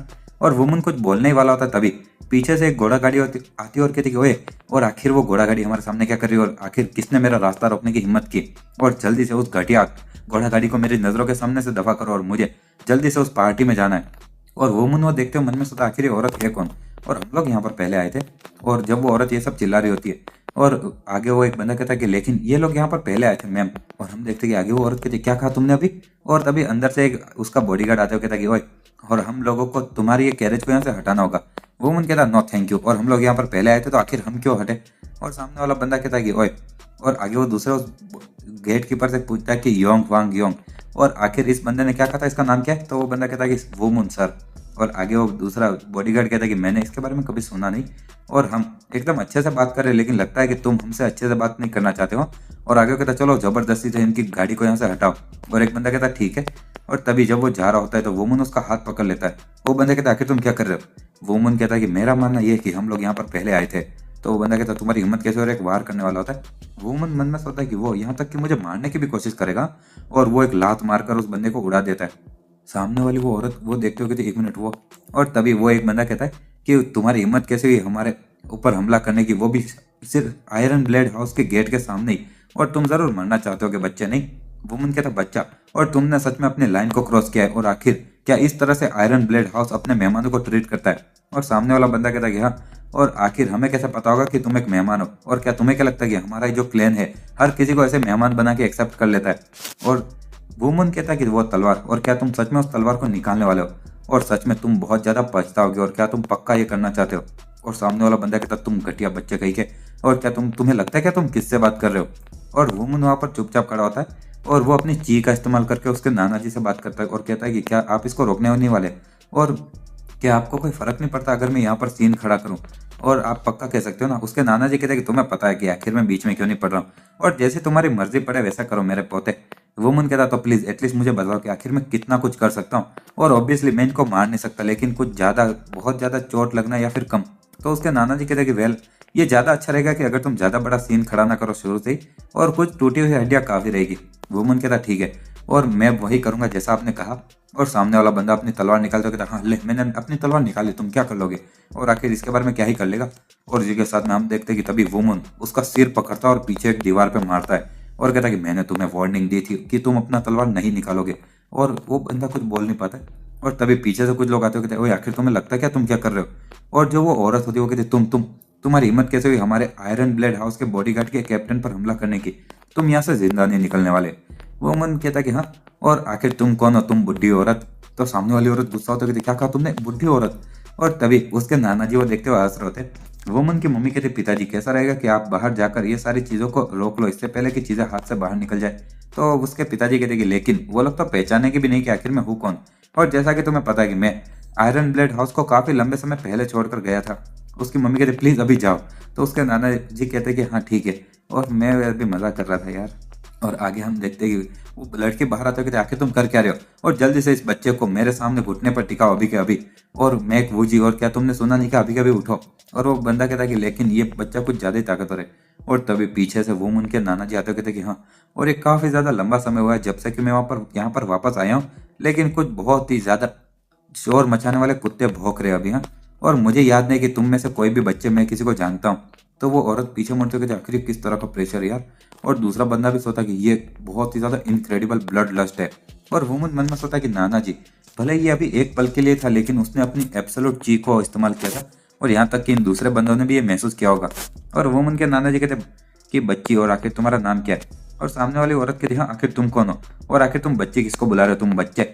और जेंग हुआंग कहता है कि हाँ सही कहा, और मैं थोड़ा नौजवान दिखता हूँ नहीं। और वो औरत आते कहते आखिर तुम्हें लगता है क्या कि तुम यहाँ पर कर क्या रहे हो, तुम बेवकूफ़। तो जेंग हुआंग कहता है कि हाँ बेवकूफ़, और तुम सच में ऐसी चीज़ें बोल रहे हो जिसके लिए तुम्हें बहुत ज़्यादा पछताना पड़ेगा। और वो औरत कहती है हाँ आखिर ये क्या था, और इसको भी मेरे सामने घुटने पर टिकाओ अभी कभी। जेंग हुआंग कहता है कि हाँ, और ये इसमें और ज़्यादा मज़ा नहीं आ रहा, तो चलो मैं तुम्हें एक्सप्लेन करता हूँ। और मेरा नाम बैक सेंग वून है। और जेंग हुआंग आ गए, और वो औरत कहती क्या, और बैक सेंग वून, और दूसरे लोग कहते क्या तुम मजाक कर रहे हो क्या। और वो औरत हंसते कहती हाँ, और तुम अब फालतू की बकवास कर रहे हो। और तभी जेंग हुआंग अपने हाथ में कोड़ा लाते हुए कहता तुम्हें सच में ऐसा लगता है। और वो औरत कहती ये, और ये तो एक पाम स्पेयर है। और इसी के साथ में जेंग हुआंग उस गोले को उधर ऊपर फेंकता है जो कि बादलों में चला जाता है ऊपर। और दूसरे लोग कहते इम्पॉसिबल, और मैंने ये चीज़ अपनी आंखों से देखी यार, और इसका मतलब कि वो सच में। और आगे हम देखते हैं कि वो उनके नाना जी कहते हैं मैं वापस बता दूं, मेरा नाम बैक सेंग वुन जेंग हुआंग है, और मैं साथ ही में मुझे लोग पाम एम्परर भी कहा जाता है। और वो औरत मन में सोचती ये सच में वही है पाम एम्परर। और हमें बताया जाता है कि जो बैक सेंग वुन पाम एम्परर था वो यहाँ पर इस दुनिया के सबसे महान वॉरियर्स में से एक था, और साथ ही में वो आयरन ब्लेड हाउस का सबसे पुराना और ज़्यादा उम्र वाला मेंबर था। और वो अभी का जो फैमिली हेड है उसका दादाजी है, और साथ ही में वो पिछले के पिछले फैमिली हेड का छोटा भाई था। और अभी के जितने भी एल्डर वगैरह है इस परिवार के अंदर वो सभी हमारे इस सेंग वोन के मतलब कि भतीजा भतीजे, ये बुढ़े लोग भी। और दूसरे शब्दों में कहा जाए तो वो औरत मन में सोच रही थी कि मैं गई काम से। और इसी के साथ में जेंग वांग वहाँ पर वो देख रहा होता है, और वो औरत मन में सोच रही होती है कि तुम्हें इस पाम एम्परर के सामने तो खांसते हुए भी ध्यान रखना चाहिए, और मैंने तो अभी उसकी घोड़ा गाड़ी की ही कंप्लेन की, और मैं बेवकूफ़ हूँ यार। और तभी पीछे से एक औरत आ जाती थी कि आप वापस आ गए, और काफ़ी समय से आपको देखा नहीं ग्रेट अंकल। और हमें बताया जाता है इस औरत का नाम बैक हाई रियोंग होता है, और ये मुंह हुन मतलब कि जो अभी का फैमिली हेड है उसकी बड़ी बहन है। और साथ ही में ये अभी के यहाँ पर इस परिवार के ऊपर वाले लोगों में से एक है, एल्डर में से। और तभी जेंग वांग कहते ओ ये तुम, और तुम्हारा नाम, हाँ तुम्हारा नाम है रियोंग था राइट। तो वो है रियोंग कहते कि हाँ, पर मैं बहुत ही ज़्यादा शुक्रगुजार हूँ कि आपको मेरा नाम याद है ग्रेट अंकल, और आप हमेशा अकेले ही ट्रेवल करते हो, तो आखिर आप इस बार कौन से इस इंसान के साथ में आए हो, और आखिर उस कैरेज के अंदर कौन है। तो तभी हम देखते कि वो उनके मम्मी पापा भी वहाँ पर कैरेज में से बाहर आते, और वो औरत पीछे मुड़ती और कहती हो, और मुझे लगा था कि आंटी आप मर चुकी हो और आप जिंदा थी, और सच में आपको देखकर अच्छा लगा। और जो बैग जिन जिन मतलब कि वो उनकी मम्मी थी, और साथ ही में ये जो दूसरी औरत है हाई रियोंग, और ये दोनों हाई रियोंग की जो पिता थे उसकी कज़न थी वो उनकी मम्मी। और जब हाई रियोंग 40 साल की थी लेकिन वो उनकी मम्मी 38 की ही थी। उम्र के मामले में हाई रियोंग ज़्यादा बड़ी थी, लेकिन जो वो उनकी मम्मी थी वो देखा जाए तो परिवार के हिसाब से उसकी आंटी लगती थी। और आगे हम देखते कि वुमन की मम्मी बोलती कि हाँ मेरा नसीब अच्छा था कि मैं जिंदा बच गई, और लगता है कि इसी के कारण हम लोग वापस एक दूसरे से मिल पाए। नहीं, मेरी भतीजी है रियोंग। और हैरियोंग कहती है कि आखिर आप इतने समय से कहाँ पर थी, और आखिर आप जल्दी क्यों नहीं आई, और आप हमारा दिल कितना टूट चुका था आपको पता भी है। तो वुमन की मम्मी कहती है कि मेरे अपने कुछ कारण थे नहीं, और जैसा कि तुम देख सकते हो ये मेरे पति है। और तभी वो दूसरी लड़की कहती तो शायद ये।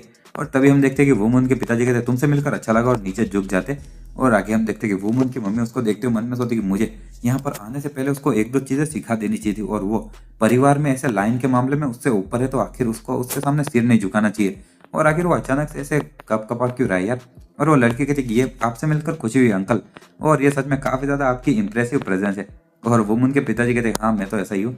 और इसी के साथ हम जब वहाँ पर वो एक लड़की वहाँ पर यूसुन के पिताजी से मिलती है, और बाद में कहती तो वो दूसरा इंसान, तो वो उनकी मम्मी कहती कि वो मेरा सबसे बड़ा बेटा संग वो मुन है। और सामने वाली वो लड़की कहती ओह तो वो मेरा दूसरा कज़न है, और हम लोग एक तरह से देखा जाए तो पारिवारिक रूप से भाई बहन होते, तो इसलिए तुमसे मिलकर अच्छा लगा वुमन, और मैं तुम्हारी बड़ी कज़न हूँ, और तुम मुझे बड़ी बहन भी बुला सकते हो, और मेरा नाम है रियोंग है। और वुमन मन में सोच रहा था कि हाँ आराम से बड़ी बहन, नहीं मुझे नहीं लगता। और आगे कहता तुमसे मिलकर अच्छा लगा सेकंड कज़न। और आगे है रियोंग कहते लेकिन आखिर आप लोग क्यों आए हो। तो जैंग वांग कहता कि आखिर तुम्हारा मतलब क्या है क्यों, और हम लोग आज से यहीं पर रहने वाले इसीलिए। और आगे वो कहते ठीक है, और प्लीज़ तो अंदर आ जाइए और एक पल के लिए, और मैं जाकर फैमिली हेड को इन्फॉर्म कर देती हूँ। और आगे जेंग वांग कहते कि बच्चे और चलो अपनी कैरेज को मूव करो। तो वो दूसरी जो लड़की होती चिल्ला रही होती वो कहती मैं माफ़ी चाहती हूँ और मैंने आपको पहचाना नहीं। जेंग वांग कहते कि इसके बारे में हम लोग बाद में अंदर जाके बात करेंगे। और पीछे वो जो तीनों लूटर होते एक कहता कि 1 मिनट, और क्या तुमने वो सुना, और वो पाम एम्परर था। दूसरा बंदा कहता कि शिट, और पाम एम्परर और उसका पोता, और हम लोग यहाँ से कभी नहीं भागने वाले तब तो। इसी के साथ में हम देखते हैं एक कमरे का सीन जहाँ पर कि बहुत सारे लोग होते हैं और बीच में जेंग वांग होता है। और हमें बताया जाता है पाम एम्परर जो कि एक ऐसा मास्टर बन चुका था जिसको कि इस पूरे क्लैन के अंदर कोई भी लड़ाई नहीं कर सकता था, और वो पाम स्टाइल का एक मास्टर बन चुका था। लेकिन वो एक स्वॉर्ड क्लैन के अंदर था, मतलब तलवारबाजी क्लैन में। और बाद में उसके कारण उसका आयरन ब्लेड हाउस बहुत ही ज़्यादा ऊपर तक पहुंच चुका था। और जब वो वापस आया तो पूरे घर में जैसे शोर मच रहा था। फैमिली का जो हेड होता है वो कहता कि मैं आपका वेलकम करता हूँ, हमारे फैमिली के एल्डर। और इसका नाम होता है मू हुन, जो कि इस फैमिली का अभी का हेड है। और आगे जेंग वांग बैठते हो, कहता ठीक है बैठ जाओ। हेड कहता है कि हाँ, और सच में परिवार आपका बहुत लंबे समय से इंतजार कर रहा था कि आप ठीक तो हो ना। जेंग वांग कहता है कि हाँ मैं ठीक था। और आगे वो हेड कहता है कि अगर आपको कोई भी चीज़ की ज़रूरत हो तो प्लीज़ और हमसे पूछ लेना, और मैं अपनी पूरी कोशिश करूंगा आपका स्वागत करने की। और इसी तरह से वो सभी लोग कुछ बोरिंग सी बातें किए जा रहे होते। और जेंग वांग वो सुनते हो सोता था। और मुझे सच में फैमिली की घटिया मीटिंग्स की बिल्कुल आदत नहीं पड़ने वाली कभी भी यार। और ये बहुत ही ज़्यादा ओल्ड फैशन वाली है। और आखिर ये पॉसिबल भी कैसे, ये जो बच्चे मुझसे भी ज़्यादा छोटे हैं उनके लिए इतना बोरिंग होना, और ये लोग बिल्कुल नहीं बदले। हेड बोलते कि लेकिन ग्रेट अंकल, मैंने सुना कि आप लोग यहाँ पर आंटी के परिवार के साथ में आए, क्या ये बात सच है? जंग खुआंग कहता है कि हाँ इसके बारे में। और लगता है कि हमारे जो परिवार का डिसिप्लिन है वो सच में बहुत ही ज़्यादा भी घटिया चल रहा है। और एक मेहमान को उसके रूप रंग से जज करना, और बाद में रूड होना, और बाद में उनको ऑर्डर करना, और आखिर तुम्हारी ये रखेल की जो गलती की है उसकी रिस्पॉन्सिबिलिटी कौन लेगा? और वो हेड कहता मैं माफ़ी चाहता हूँ अंकल, और मैं उसको हमारे परिवार के नियमों के अनुसार और कानून के अनुसार बराबर सजा दूंगा।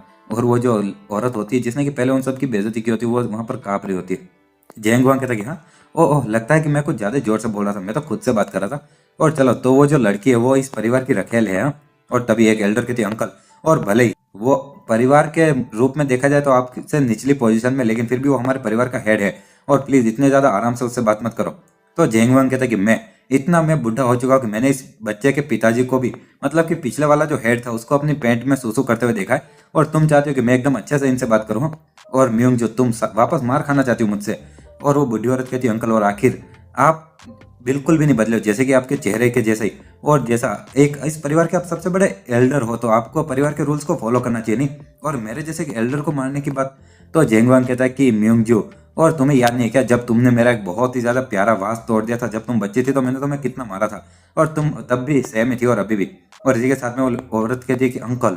और जेंगवांग कहता है कि जो चेहरा जब तुम गुस्सा होती है वो भी अभी भी सेम जैसा ही, बिल्कुल नहीं बदला। और हेड बोलता है कि ठीक है एल्डर, और हमारे ग्रेट एल्डर। और वो जो हेड होता है वो कहता है कोई बात नहीं एल्डर, और जो हमारे ग्रेट अंकल है वो कभी भी ऐसी फॉर्मेलिटीज वगैरह फॉलो नहीं करते थे, और इसलिए मैं नहीं चाहता कि वो हमारे रूल्स को फॉलो करे वैसे भी। तो वो एल्डर कहते अगर आप बोलते हो तो ठीक है सर। जेहंगवांग कहता ठीक है चलो, और मुझे नहीं लगता कि अभी हमें और ज़्यादा कुछ बोलने की ज़रूरत है, और मेरी बेटी अभी भी जिंदा है, तो इसलिए मैंने डिसाइड किया कि मैं यहाँ पर उन सभी लोगों को लेकर आऊँगा और वो यहीं पर रहेंगे, समझ गए? और बाद में वहाँ से जाते कहता तो अब मैं यहाँ से जा रहा हूँ।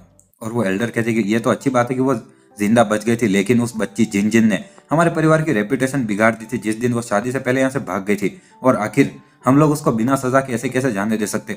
और तभी हम देखते कि सभी लोग उस औरत को देख रहे होते, और जेंग वांग अपनी जगह पर रुक जाता है। पीछे मुड़ते हुए वो बोलता है कि क्या इतना काफी नहीं कि वो वापस जिंदा लौट के आ गई? और वो एल्डर कहते कि जैसा कि मैंने कहा, और मैं बहुत ज्यादा खुश हूँ कि वो जिंदा आ गई, लेकिन क्योंकि जो उस दिन उसने किया था, और हमारे आयरन ब्लेड हाउस के जो रेपुटेशन है वो दूसरे सभी लोगों के सामने हंसने लायक बन चुकी थी, और आपकी जो रिलेशनशिप है नैमगोंग फैमिली में वो भी खराब हो चुकी थी, और उसने जो भी चीजें की है उसकी कीमत तो चुकानी पड़ेगी।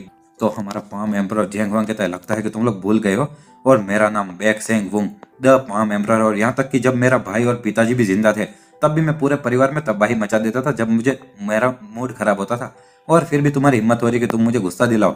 और तभी हम देखते हैं कि बहुत सारी एनर्जी वहां से निकलने लगती है और सभी लोगों को बांधने लगती है। और आगे पाम एम्परर कहता है क्या तुम्हें पता है कि आखिर में ये परिवार को छोड़ के क्यों चला गया और एक बार भी वापस देखने नहीं आया?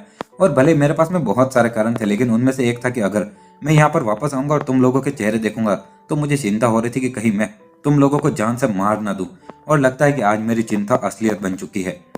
और हमें बताया जाता है कि जब इस पाम एम्परर ने सुना था कि जब जिनजिन यहाँ से घर से भाग गई क्योंकि उसकी कहीं पर जबरदस्ती शादी कराने की कोशिश की गई थी, और वो एक एक्सीडेंट में बाद में मारी गई, जब यहाँ पर ये घर वाले उसका पीछा कर रहे थे, तो वो इतना ज्यादा गुस्सा हो रहा था कि वो इस मैटर में जितने भी लोग इन्वॉल्व थे उन सबको मारने वाला था। और क्योंकि उसकी बेटी को जबरदस्ती शादी कराना उसकी मर्जी के बिना, और बाद में क्योंकि वो वहां से भाग गई तो उसका पीछा करने के लिए कुछ टीम को भेजना, और बाद में उसको एक जगह पर कॉर्नर करके एक चोटी से गिरने पर मजबूर करना। और पाम एम्परर कहता क्या मेरी बेटी का यहाँ से भाग जाना शादी से जिसमें कि उसने एग्री नहीं किया, और वो इतना बड़ा प्रॉब्लम है कि उसको उसकी जिंदगी से कीमत चुकानी पड़ेगी, और क्या ये परिवार इस तरह से मुझे कीमत चुकाएगी क्योंकि मैंने अपने हाथों का इस्तेमाल करके जो उनकी रेप्यूटेशन बनाई है? हमें बताया जाता है पाम एम्परर बैक सेंग वुन और जो आयरन ब्लेड हाउस था ये 3 महान स्वॉर्ड क्लैन में गिना जाता था, और ये सब कुछ इसी पाम एम्परर के कारण ही था। और ऑफ कोर्स वो सबसे ज्यादा अपने टॉप पर अपने हाथों का इस्तेमाल करके पहुंचा था, ना कि तलवार से। लेकिन उसने बस आयरन ब्लेड हाउस से एक ही मार्शल आर्ट की ट्रेनिंग की थी, और वो था उसकी ची कल्टीवेशन की टेक्निक। और बाद में उसकी जो पाम स्टाइल थी वो तो उसके परिवार की स्वॉर्ड स्टाइल पर बेस्ड थी। और बाद में बाहर के कुछ मार्शल एक्सपर्ट जिनसे कि वो अपने सफर के दौरान मिला, उन्होंने उसकी मदद की। और भले ही उसकी जो ताकत थी वो उसने आयरन ब्लेड हाउस से ना ली हो, लेकिन उसके परिवार ने इसके नाम का बहुत ज्यादा फायदा उठाया और बाद में बहुत सारी चीजें भी हासिल की इससे। और क्योंकि ये 8 सबसे ताकतवर एम्परर में से एक थे इस पूरी जगह के, और आगे वो हेड के था, लेकिन हम उस जिन को मारने की कोशिश नहीं करना चाहते थे। और हम बस यही चाहते थे कि वो हमारे परिवार की रेपुटेशन को ना बिगाड़े। और पाम एम्परर कहता क्या ये सच में सच है? और इसी के साथ में सभी लोगों के पसीने छूट रहे होते और वो एक दूसरे को देख रहे होते। पाम एम्परर कहता कि तुम्हें भगवान को शुक्रिया बोलना चाहिए कि जिन जिंदा है। और तुम्हें भले ऐसा लग रहा होगा कि अगर तुम ऐसे नाटक करोगे कि ये एक एक्सीडेंट था, तो मैं तुम्हें नहीं मारूंगा क्योंकि तुम मेरे परिवार हो, लेकिन तुम्हें बहुत बड़ी गलतफहमी है। और कभी भी ऐसी बकवास मेरे सामने मत करना। और अगर तुम बार बार मुझे गुस्सा दिलाते रहोगे तो मैं तुम्हें दिखा दूंगा कि आखिर पहले मेरा नाम ब्लडी पाम एम्परर क्यों था। और हमें बताया जाता है द ब्लडी प्लाम एम्परर। और ये नाम उसने भूतकाल में रखा था क्योंकि जब वो स्ट्रेंथ कल्ट और बाद में अलग स्टैंड स्टॉर्म वगैरह से लड़ रहा था अलग अलग ग्रुप से, तो तब ये बहुत ही ज्यादा वो बेरहम था। और ऐसा एक भी दिन नहीं जाता था जब वो पूरी तरह से खून में सना हुआ ना हो। और आगे वो हेड कहता कि भले ही ये हमारी आंटी ने हमारे परिवार की रेपुटेशन को बिगाड़ा हो, लेकिन बाद में उनको ऑलरेडी उनकी जान जाने वाली थी इसके रिजल्ट में। और मुझे लगता है कि उनको बहुत सारी मुश्किलों का सामना करना पड़ा और वो अपने परिवार के बिना, और इसीलिए हम उनको और ज्यादा सजा नहीं दे सकते। और वो दूसरी एल्डर भी कहती कि हाँ समझ गए। और सभी लोग कहते हैं, हाई रियोंग भी कहती कि हाँ मैं भी ये मानती हूँ। और सभी लोग कहते कि हाँ हम लोग भी एग्री करते हैं। और आगे पाम एम्परर हंसते हुए मन में सोचा कि चलो, और उसने सफेद झंडा दिखा दिया और आज इस हेड ने सबकी जान बचा ली। और इसी के साथ में पाम एम्परर कहता है कि ठीक है चलो, और मैं पक्का कह सकता हूँ कि यहाँ पर एक काफी ज्यादा खाली बिल्डिंग भी होगी और उसको साफ करो, और मेरे बेटी और मेरे पोते वहीं पर रहेंगे अब से, समझ गए? और सभी लोग कहते हैं हम तुरंत अभी रूम तैयार करते। और पाम एम्परर जाते कहता ठीक है, तो अब मैं यहाँ से जा रहा हूँ। और इसी के साथ वो वहां से चला जाता है। और इसी के साथ हमारा ये पाम एम्परर वहां पर दरवाजा बंद करके चला जाता है। तो सभी लोग अपने घुटने पर बैठ जाते हैं और एक लड़की कहते फ्यू हम बच गए। और जो हेड होता है वो कहता है कि है भगवान, और वो सच में हमें यहाँ पर मारने ही वाला था यार, और हम लोग अभी भी मौत से बच गए। और तभी हैरियोंग कहते कि आखिर तुम हमारे क्लैन के सबसे पुराने एल्डर के साथ में ऐसे कैसे बेइज्जती से बात कर सकती हो? तो वो रखेल कहती कि मुझे इसके बारे में पता नहीं था और प्लीज मुझे माफ कर दो। हैरियोंग कहते कि तुम्हें पता नहीं था, और ये तो सच में तुम काफी ज्यादा अलग ही शब्द नहीं बोल रही हो। और तो तुम ये बोल रही हो कि अगर तुम्हें पता नहीं है तो ये सब चलेगा? हाँ, और आखिर कब से हमारे आयरन ब्लेड हाउस इतना ज्यादा बिना प्रिंसिपल का रहने लगा था? तो वो औरत कहती कि मैं माफी चाहती हूँ प्लीज। और इसी के साथ में वो सामने वाली लड़की की सर, और आपको इसके लिए इस औरत को बहुत ज्यादा बुरी सजा देनी चाहिए, और यहाँ तक कि उसको हमारे परिवार से हटा देना भी एक बराबर ही चीज रहेगी जो उसने किया है उसके लिए। हम देखते हैं कि जो हेड होता है वो कुछ बोल नहीं पा रहा होता है, और ये जो औरत होती है ये वो हैरियोंग नहीं होती, ये उसकी छोटी बहन जू रियोंग होती है। और ये बहुत ही ज्यादा गुस्सेल लड़की है, तुम्हें आगे चल के पता चल जाएगा। और हेड मन में सोच रहा था कि ये सामने खड़ी औरत सियो च्योंग, और वो मेरी फेवरेट रखेल है, लेकिन उसने इस बार बहुत बड़ी गलती कर दी। और वो हेड कहता कैसा रहेगा कि हम उसको 10 कोड़े मारे और बाद में उसको 3 महीने तक अपने कमरे में रखने की सजा दे। तो वो जो लड़की होती है बस 10 कोड़े, और बस 10, और इतनी ज्यादा उसने जो बुरा गुनाह किया उसके लिए। हेड कहता कैसा रहेगा 50, और वो लड़की उसकी कमजोर बॉडी और वो भी बहुत ज्यादा उसके लिए खतरनाक रहेगा। तो जो रियोंग कहती कि आखिर तुम इतने ज्यादा इररिस्पॉन्सिबल कैसे हो सकते हो इतने सालों के बाद में भी? हाँ, और क्या आपको सच में ये औरत इतनी ज्यादा पसंद है? और वो हेड कहता नहीं नहीं वो बात नहीं, मैं माफी चाहता हूँ। और हमें बताया जाता है कि जो ये मोहन जो हेड है ये हमेशा अपनी बड़ी बहन है जो कि उससे ज्यादा ताकतवर और उम्र में भी बड़ी थी और उनके दबाव में रहता था, और वो काफी ज्यादा भोला था, और इसीलिए भले ही वो फैमिली हेड था लेकिन वो उसकी बहन के सामने ज्यादा कुछ बोल नहीं सकता था। और सामने जो ये रखेल थी सो सियो चोंग, और उसको 3 महीने की सजा दी गई अपने कमरे में रहने की, लेकिन पहले दिन जब उसको कमरे में बंद किया जाएगा तब 50 कोड़े मारे जाएंगे, और बाद में जिस दिन उसको वापस कमरे से निकाला जाएगा तब और 50। और हमें बताया जाता है कि ये तब उस औरत ने रियलाइज और हमें बताया जाता है कि तब इस औरत ने रियलाइज किया कि जो ये हेड था मोहन ये उसकी रक्षा नहीं कर सकता था। और हम देखते हैं कि वो एक कमरे में रोते हुए बोल रही होती कि बैक है रियोंग और जो रियोंग, और आखिर उनकी हिम्मत कैसे, मैं उनको कभी माफ नहीं करूंगी। और इस सब का जो सोर्स है वो संग वू मून और उसका पूरा परिवार, और अगर वो बास्टर्ड वू मून वो मेरे रास्ते से हट गया होता। और हम देखते कहीं पर वू मून बोल रहा था वो हाँ तो चलो मैं एकदम अच्छे से यहाँ पर बर्ताव करूंगा जब तक हम लोग यहाँ पर है। और उसकी मम्मी कहती है कि डियर क्या तुमने भी ये बात सुनी, और तुम्हें हमारे परिवार के सारे रूल्स याद हो गए ना जो मैंने तुम्हें बताए थे अभी? तो हम देखते हैं कि वुमन के पिताजी की शक्ल थोड़ी देखने लायक होती है, और कहते हैं हाँ हाँ मुझे याद हो गया, मुझे याद है। और उसकी वुमन की मम्मी बोलती है कि हाँ, और उसको बिल्कुल कुछ याद नहीं है, उसके चेहरे से देखकर ही पता चल रहा है। और वुमन प्लीज अपने पिताजी को बार बार याद दिलाते रहना, और उसको वो बार बार सब कुछ भूल जाएगा यार। और वुमन कहता ठीक है मदर। तभी वुमन को आवाज आती कि वुमन बाहर आ जाओ और अपनी मम्मी को बताना मत, और ये ची का इस्तेमाल करके बोला गया होता है। हम देखते हैं कि उस कमरे के बाहर वुमन और उसके नाना जी होते हैं। वुमन कहता है कि आखिर आपको क्या चाहिए ग्रैंडफादर। तो उसके नाना जी कहते हैं कि क्या तुम्हें पता है कि आखिर तुम्हारी मदर की ची को इतनी डैमेज क्यों हुई थी। वुमन कहता है कि हाँ, मुझे थोड़ी बहुत कहानी पता है आपकी बात से पहले, और उसको चोट लग गई थी जब वो अपनी शादी से बचकर भाग रही थी, और जितना मुझे पता है उसके अनुसार। उसके नाना जी कहते हैं कि हाँ, और इनफैक्ट ऐसा इन लोगों का मानना था कि तुम्हारी माँ मर चुकी है इस आयरन ब्लेड हाउस के वालों के द्वारा, और उन लोगों ने ऑलरेडी उसका अंतिम संस्कार भी कर दिया था, और यहाँ पर एक उसके कब्रिस्तान में कब्र भी बना दी थी। वुमन कहता क्या, क्यों? और उसके नाना जी कहता है जितना मुझे पता है कि जब जो उसका पीछा करने वाली टीम थी वो तुम्हारे मम्मी का पीछा बहुत ही ज्यादा तेजी से कर रही थी और बिना रुके, और यहाँ तक कि जिन जिन ऐसे इलाके में गई जब चोटी से गिरने से उसकी मौत हो सकती थी, लेकिन फिर भी वो लोग रुके नहीं, और जब तुम्हारी मम्मी की चीख और डैमेज हुई तो वो और कुछ सह नहीं पाई और नीचे गिर गई। और वुमन वो सब सुन रहा था। उसके नाना जी कहते कि उसके बाद में जो चीज़ें हुई, और मैंने सीक्रेटली सब कुछ इन्वेस्टिगेट किया क्या हुआ, और बाद में मुझे पता चला और आखिर किस तरह का उसका पीछा किया जा रहा था, और बाद में उस दिन उस चोटी पर क्या क्या हुआ था। और जो तुम्हारी मदर है उसने कभी भी तुम्हें सच नहीं बोला, लेकिन मुझे पता है। वुमन कहता क्या ये हो सकता है कि वो जानबूझकर उन लोगों ने हमारी माँ को मारने की कोशिश की थी कुछ नाटक करते हुए। तो उसके नाना जी कहते अब से मैं तुम्हें ची का इस्तेमाल कर बोलूंगा सारी चीज़ें, और हमारे परिवार की जो मिलिट्री फोर्स है उन्होंने एक पीछा करने वाली टीम बनाई थी, और जहाँ तक कि उन जिस इंसान ने उसको लीड किया था उसका भी मैं तुम्हें नाम बताऊंगा। और वुमन वो सुन रहा होता है। इसी के साथ में हम देखते हैं कि उसके नाना जी कहते हैं कि अब तुम समझ गए ना। वुमन कहता ठीक है नाना जी। आगे उसके नाना जी बोल रहे थे कि चलो, और मैं उनको खुद एक लेसन सिखाने वाला था, लेकिन ये अच्छा रहेगा कि तुम ये करो, और उसके सिवाय मुझे एक और इम्पोर्टेंट चीज़ है जो कि मुझे करनी होगी और इसलिए मुझे जाना होगा। वुमन कहता इससे पहले कि आप जाओ प्लीज़ मुझे बता दो कि आखिर वो पीछा करने वाला कौन था। तो उसके नाना जी कहते हैं कि यहाँ पर दो बहन है जो कि एकदम जुड़वा है, और साथ ही में वो जिन जिन से जलते थे जब से वो छोटे से तब से, और शायद ऐसा इसलिए क्योंकि वो उनकी सीनियर थी, भले ही वो लोग सेम उम्र के थे फिर भी। और हमें बताया जाता ये होते हैं हे रियोंग और जू रियोंग, वो दोनों बहनें। और वुमन को याद आता है कि जहाँ पर वो हे रियोंग बहुत ही ज़्यादा रोते हुए उससे बात कर रही होती कि तुम ठीक तो हो ना, हमें बहुत ज़्यादा हमारा दिल टूट चुका था वगैरह। और वुमन सोच रहा था कि बैक हे रियोंग, और वो सच में मगरमच्छ के आंसू निकाल रही थी और ऐसे ही रोई जा रही थी, और दांतों से ऐसे झूठ कैसे बोल रही थी जैसे उसका नेचुरल। और आगे वो बोलता ठीक है चलो, तो क्या आप वहां पर उन लोगों के पीछे जा रहे हो जो कि उस दिन ब्लडी क्लाउड एम्प्रेस के साथ में आए थे। और हम देखते हैं कि जेंगवांग कहता है कि हाँ सही कहा, और मुझे पता करना होगा कि आखिर वो लोग है कौन और उनके ऑब्जेक्टिव क्या है, और मुझे ऐसा लग रहा है कि वो कोई नॉर्मल इंसान नहीं हो सकते। वो मन कहता लेकिन फिर भी आप एक एब्सोल्यूट एक्सपर्ट हो ग्रैंडफादर, और वो लोग बहुत ज़्यादा पछताएंगे जो भी उन्होंने किया उसके लिए। और जेंगवांग कहते हैं कि हाँ, और मुझ पर भरोसा करने के लिए शुक्रिया, लेकिन इस गैंगहो की धरती के अंदर कुछ भी हो सकता है। पर क्या तुम्हें क्या लगता है यहाँ पर बस इस पूरे गैंगहो के अंदर बस 14 ही एब्सोल्यूट एक्सपर्ट है? वुमन कहता है कि जो 8 मार्शल एम्परर है और साथ ही में 6 उभरते हुए जो सितारे हैं, और ये टोटल मिला के 14 ही हुए नहीं। तो उसके नाना जी कहते हैं वुमन मेरे बच्चे, और जब तुम मुझे सबसे पहले मिले थे तो क्या तुम्हें यह सेंस हुआ था कि मैं तुमसे ज्यादा ताकतवर हूँ? वुमन कहता है कि नहीं, मुझे लगा था कि आप एक नॉर्मल और साधारण से इंसान हो जिसने कभी ट्रेनिंग भी नहीं की है।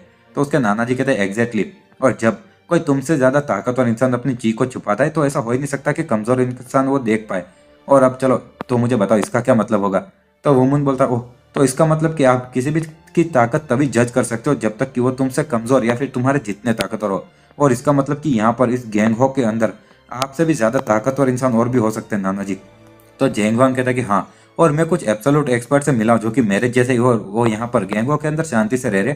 और ये गैंगो बहुत ही ज़्यादा बड़ी जगह है, और यहाँ पर अनगिनत नंबर के एक्स्ट्रा ऑर्डिनरी इंसान है, और चीज़ें हमेशा ऐसी नहीं होती जैसी तुम्हें दिखती है, तो इसलिए तुम्हें हमेशा सावधान रहना होगा, समझ गए?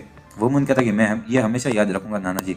और उसके नाना जी कहते ठीक है चलो, लेकिन अभी बाहर की चीज़ें तुम्हारी चिंता की नहीं होनी चाहिए, और आयरन ब्लेड जो हाउस है वही तुम्हारे लिए सबसे ज़्यादा इंपॉर्टेंट है अभी के लिए, और क्या मैं तुम पर भरोसा कर सकता हूँ? तो वुमन कहता है कि हाँ, और इससे मैं निपट लूंगा, तो आप बिना किसी चिंता के जो करना है वो करिए, और आप हमेशा मुझ पर भरोसा कर सकते हो भले मैं कुछ भी करूँ।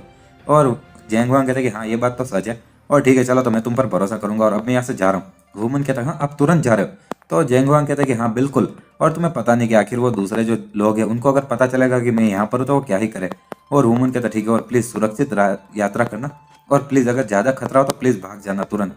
और उसके नाना जी कहते कि तुम ही अकेले होंगे इस दुनिया में जो कि पाम एम्परर को ऐसी चीज़ें बोलेंगे। वुमन कहता मैं आपकी चिंता कर रहा हूँ यार। और उसके नाना जी कहते ठीक है, और चलो मैं ये चीज़ तुम्हें देकर जा रहा हूँ, तुम बस इसमें से एक ही बूंद पी सकते हो, ये चीज़ याद रखना। वुमन कहता ठीक है, और आगे वो कहता कि ये होलो ब्लू स्टोन इलेक्सर। और उसके नाना जी आ जाते हो, कहता ठीक है बाय, और इसी के साथ में वो उड़ के चले जाते। और वुमन मन में सोच रहा था कि प्लीज़ सुरक्षित रहना। और इसी के साथ में हम देखते हैं एक कमरे का सीन जहाँ पर कि वुमन बोलता है कि ये जगह है जहाँ पर कि हमारा परिवार अब से रहेगा। और वो तीनों लुटेरे कहते कि वाह ये तो बहुत ज्यादा अच्छा है। और आगे वुमन कहता है तुम लोग अब से यहाँ पर रहोगे तो अंदर चले जाओ। और वो लोग जब अंदर जाते तो वो कहते कि अमेजिंग, और जैसी उम्मीद थी आयरन ब्लेड हाउस से, और उनका सबसे घटिया कमरा भी इतना अच्छा है। और इसी के साथ हमारा ये चैप्टर भी यही खत्म होता है। अगर आपको वीडियो पसंद आती है तो लाइक शेयर एंड सब्सक्राइब कर देना। मैं डेली ऐसे वीडियोस लाता रहता हूँ और आज के दिन दोनों चैनल पे बस 2 ही वीडियोस आ पाएगी, उसके लिए माफी चाहता हूँ।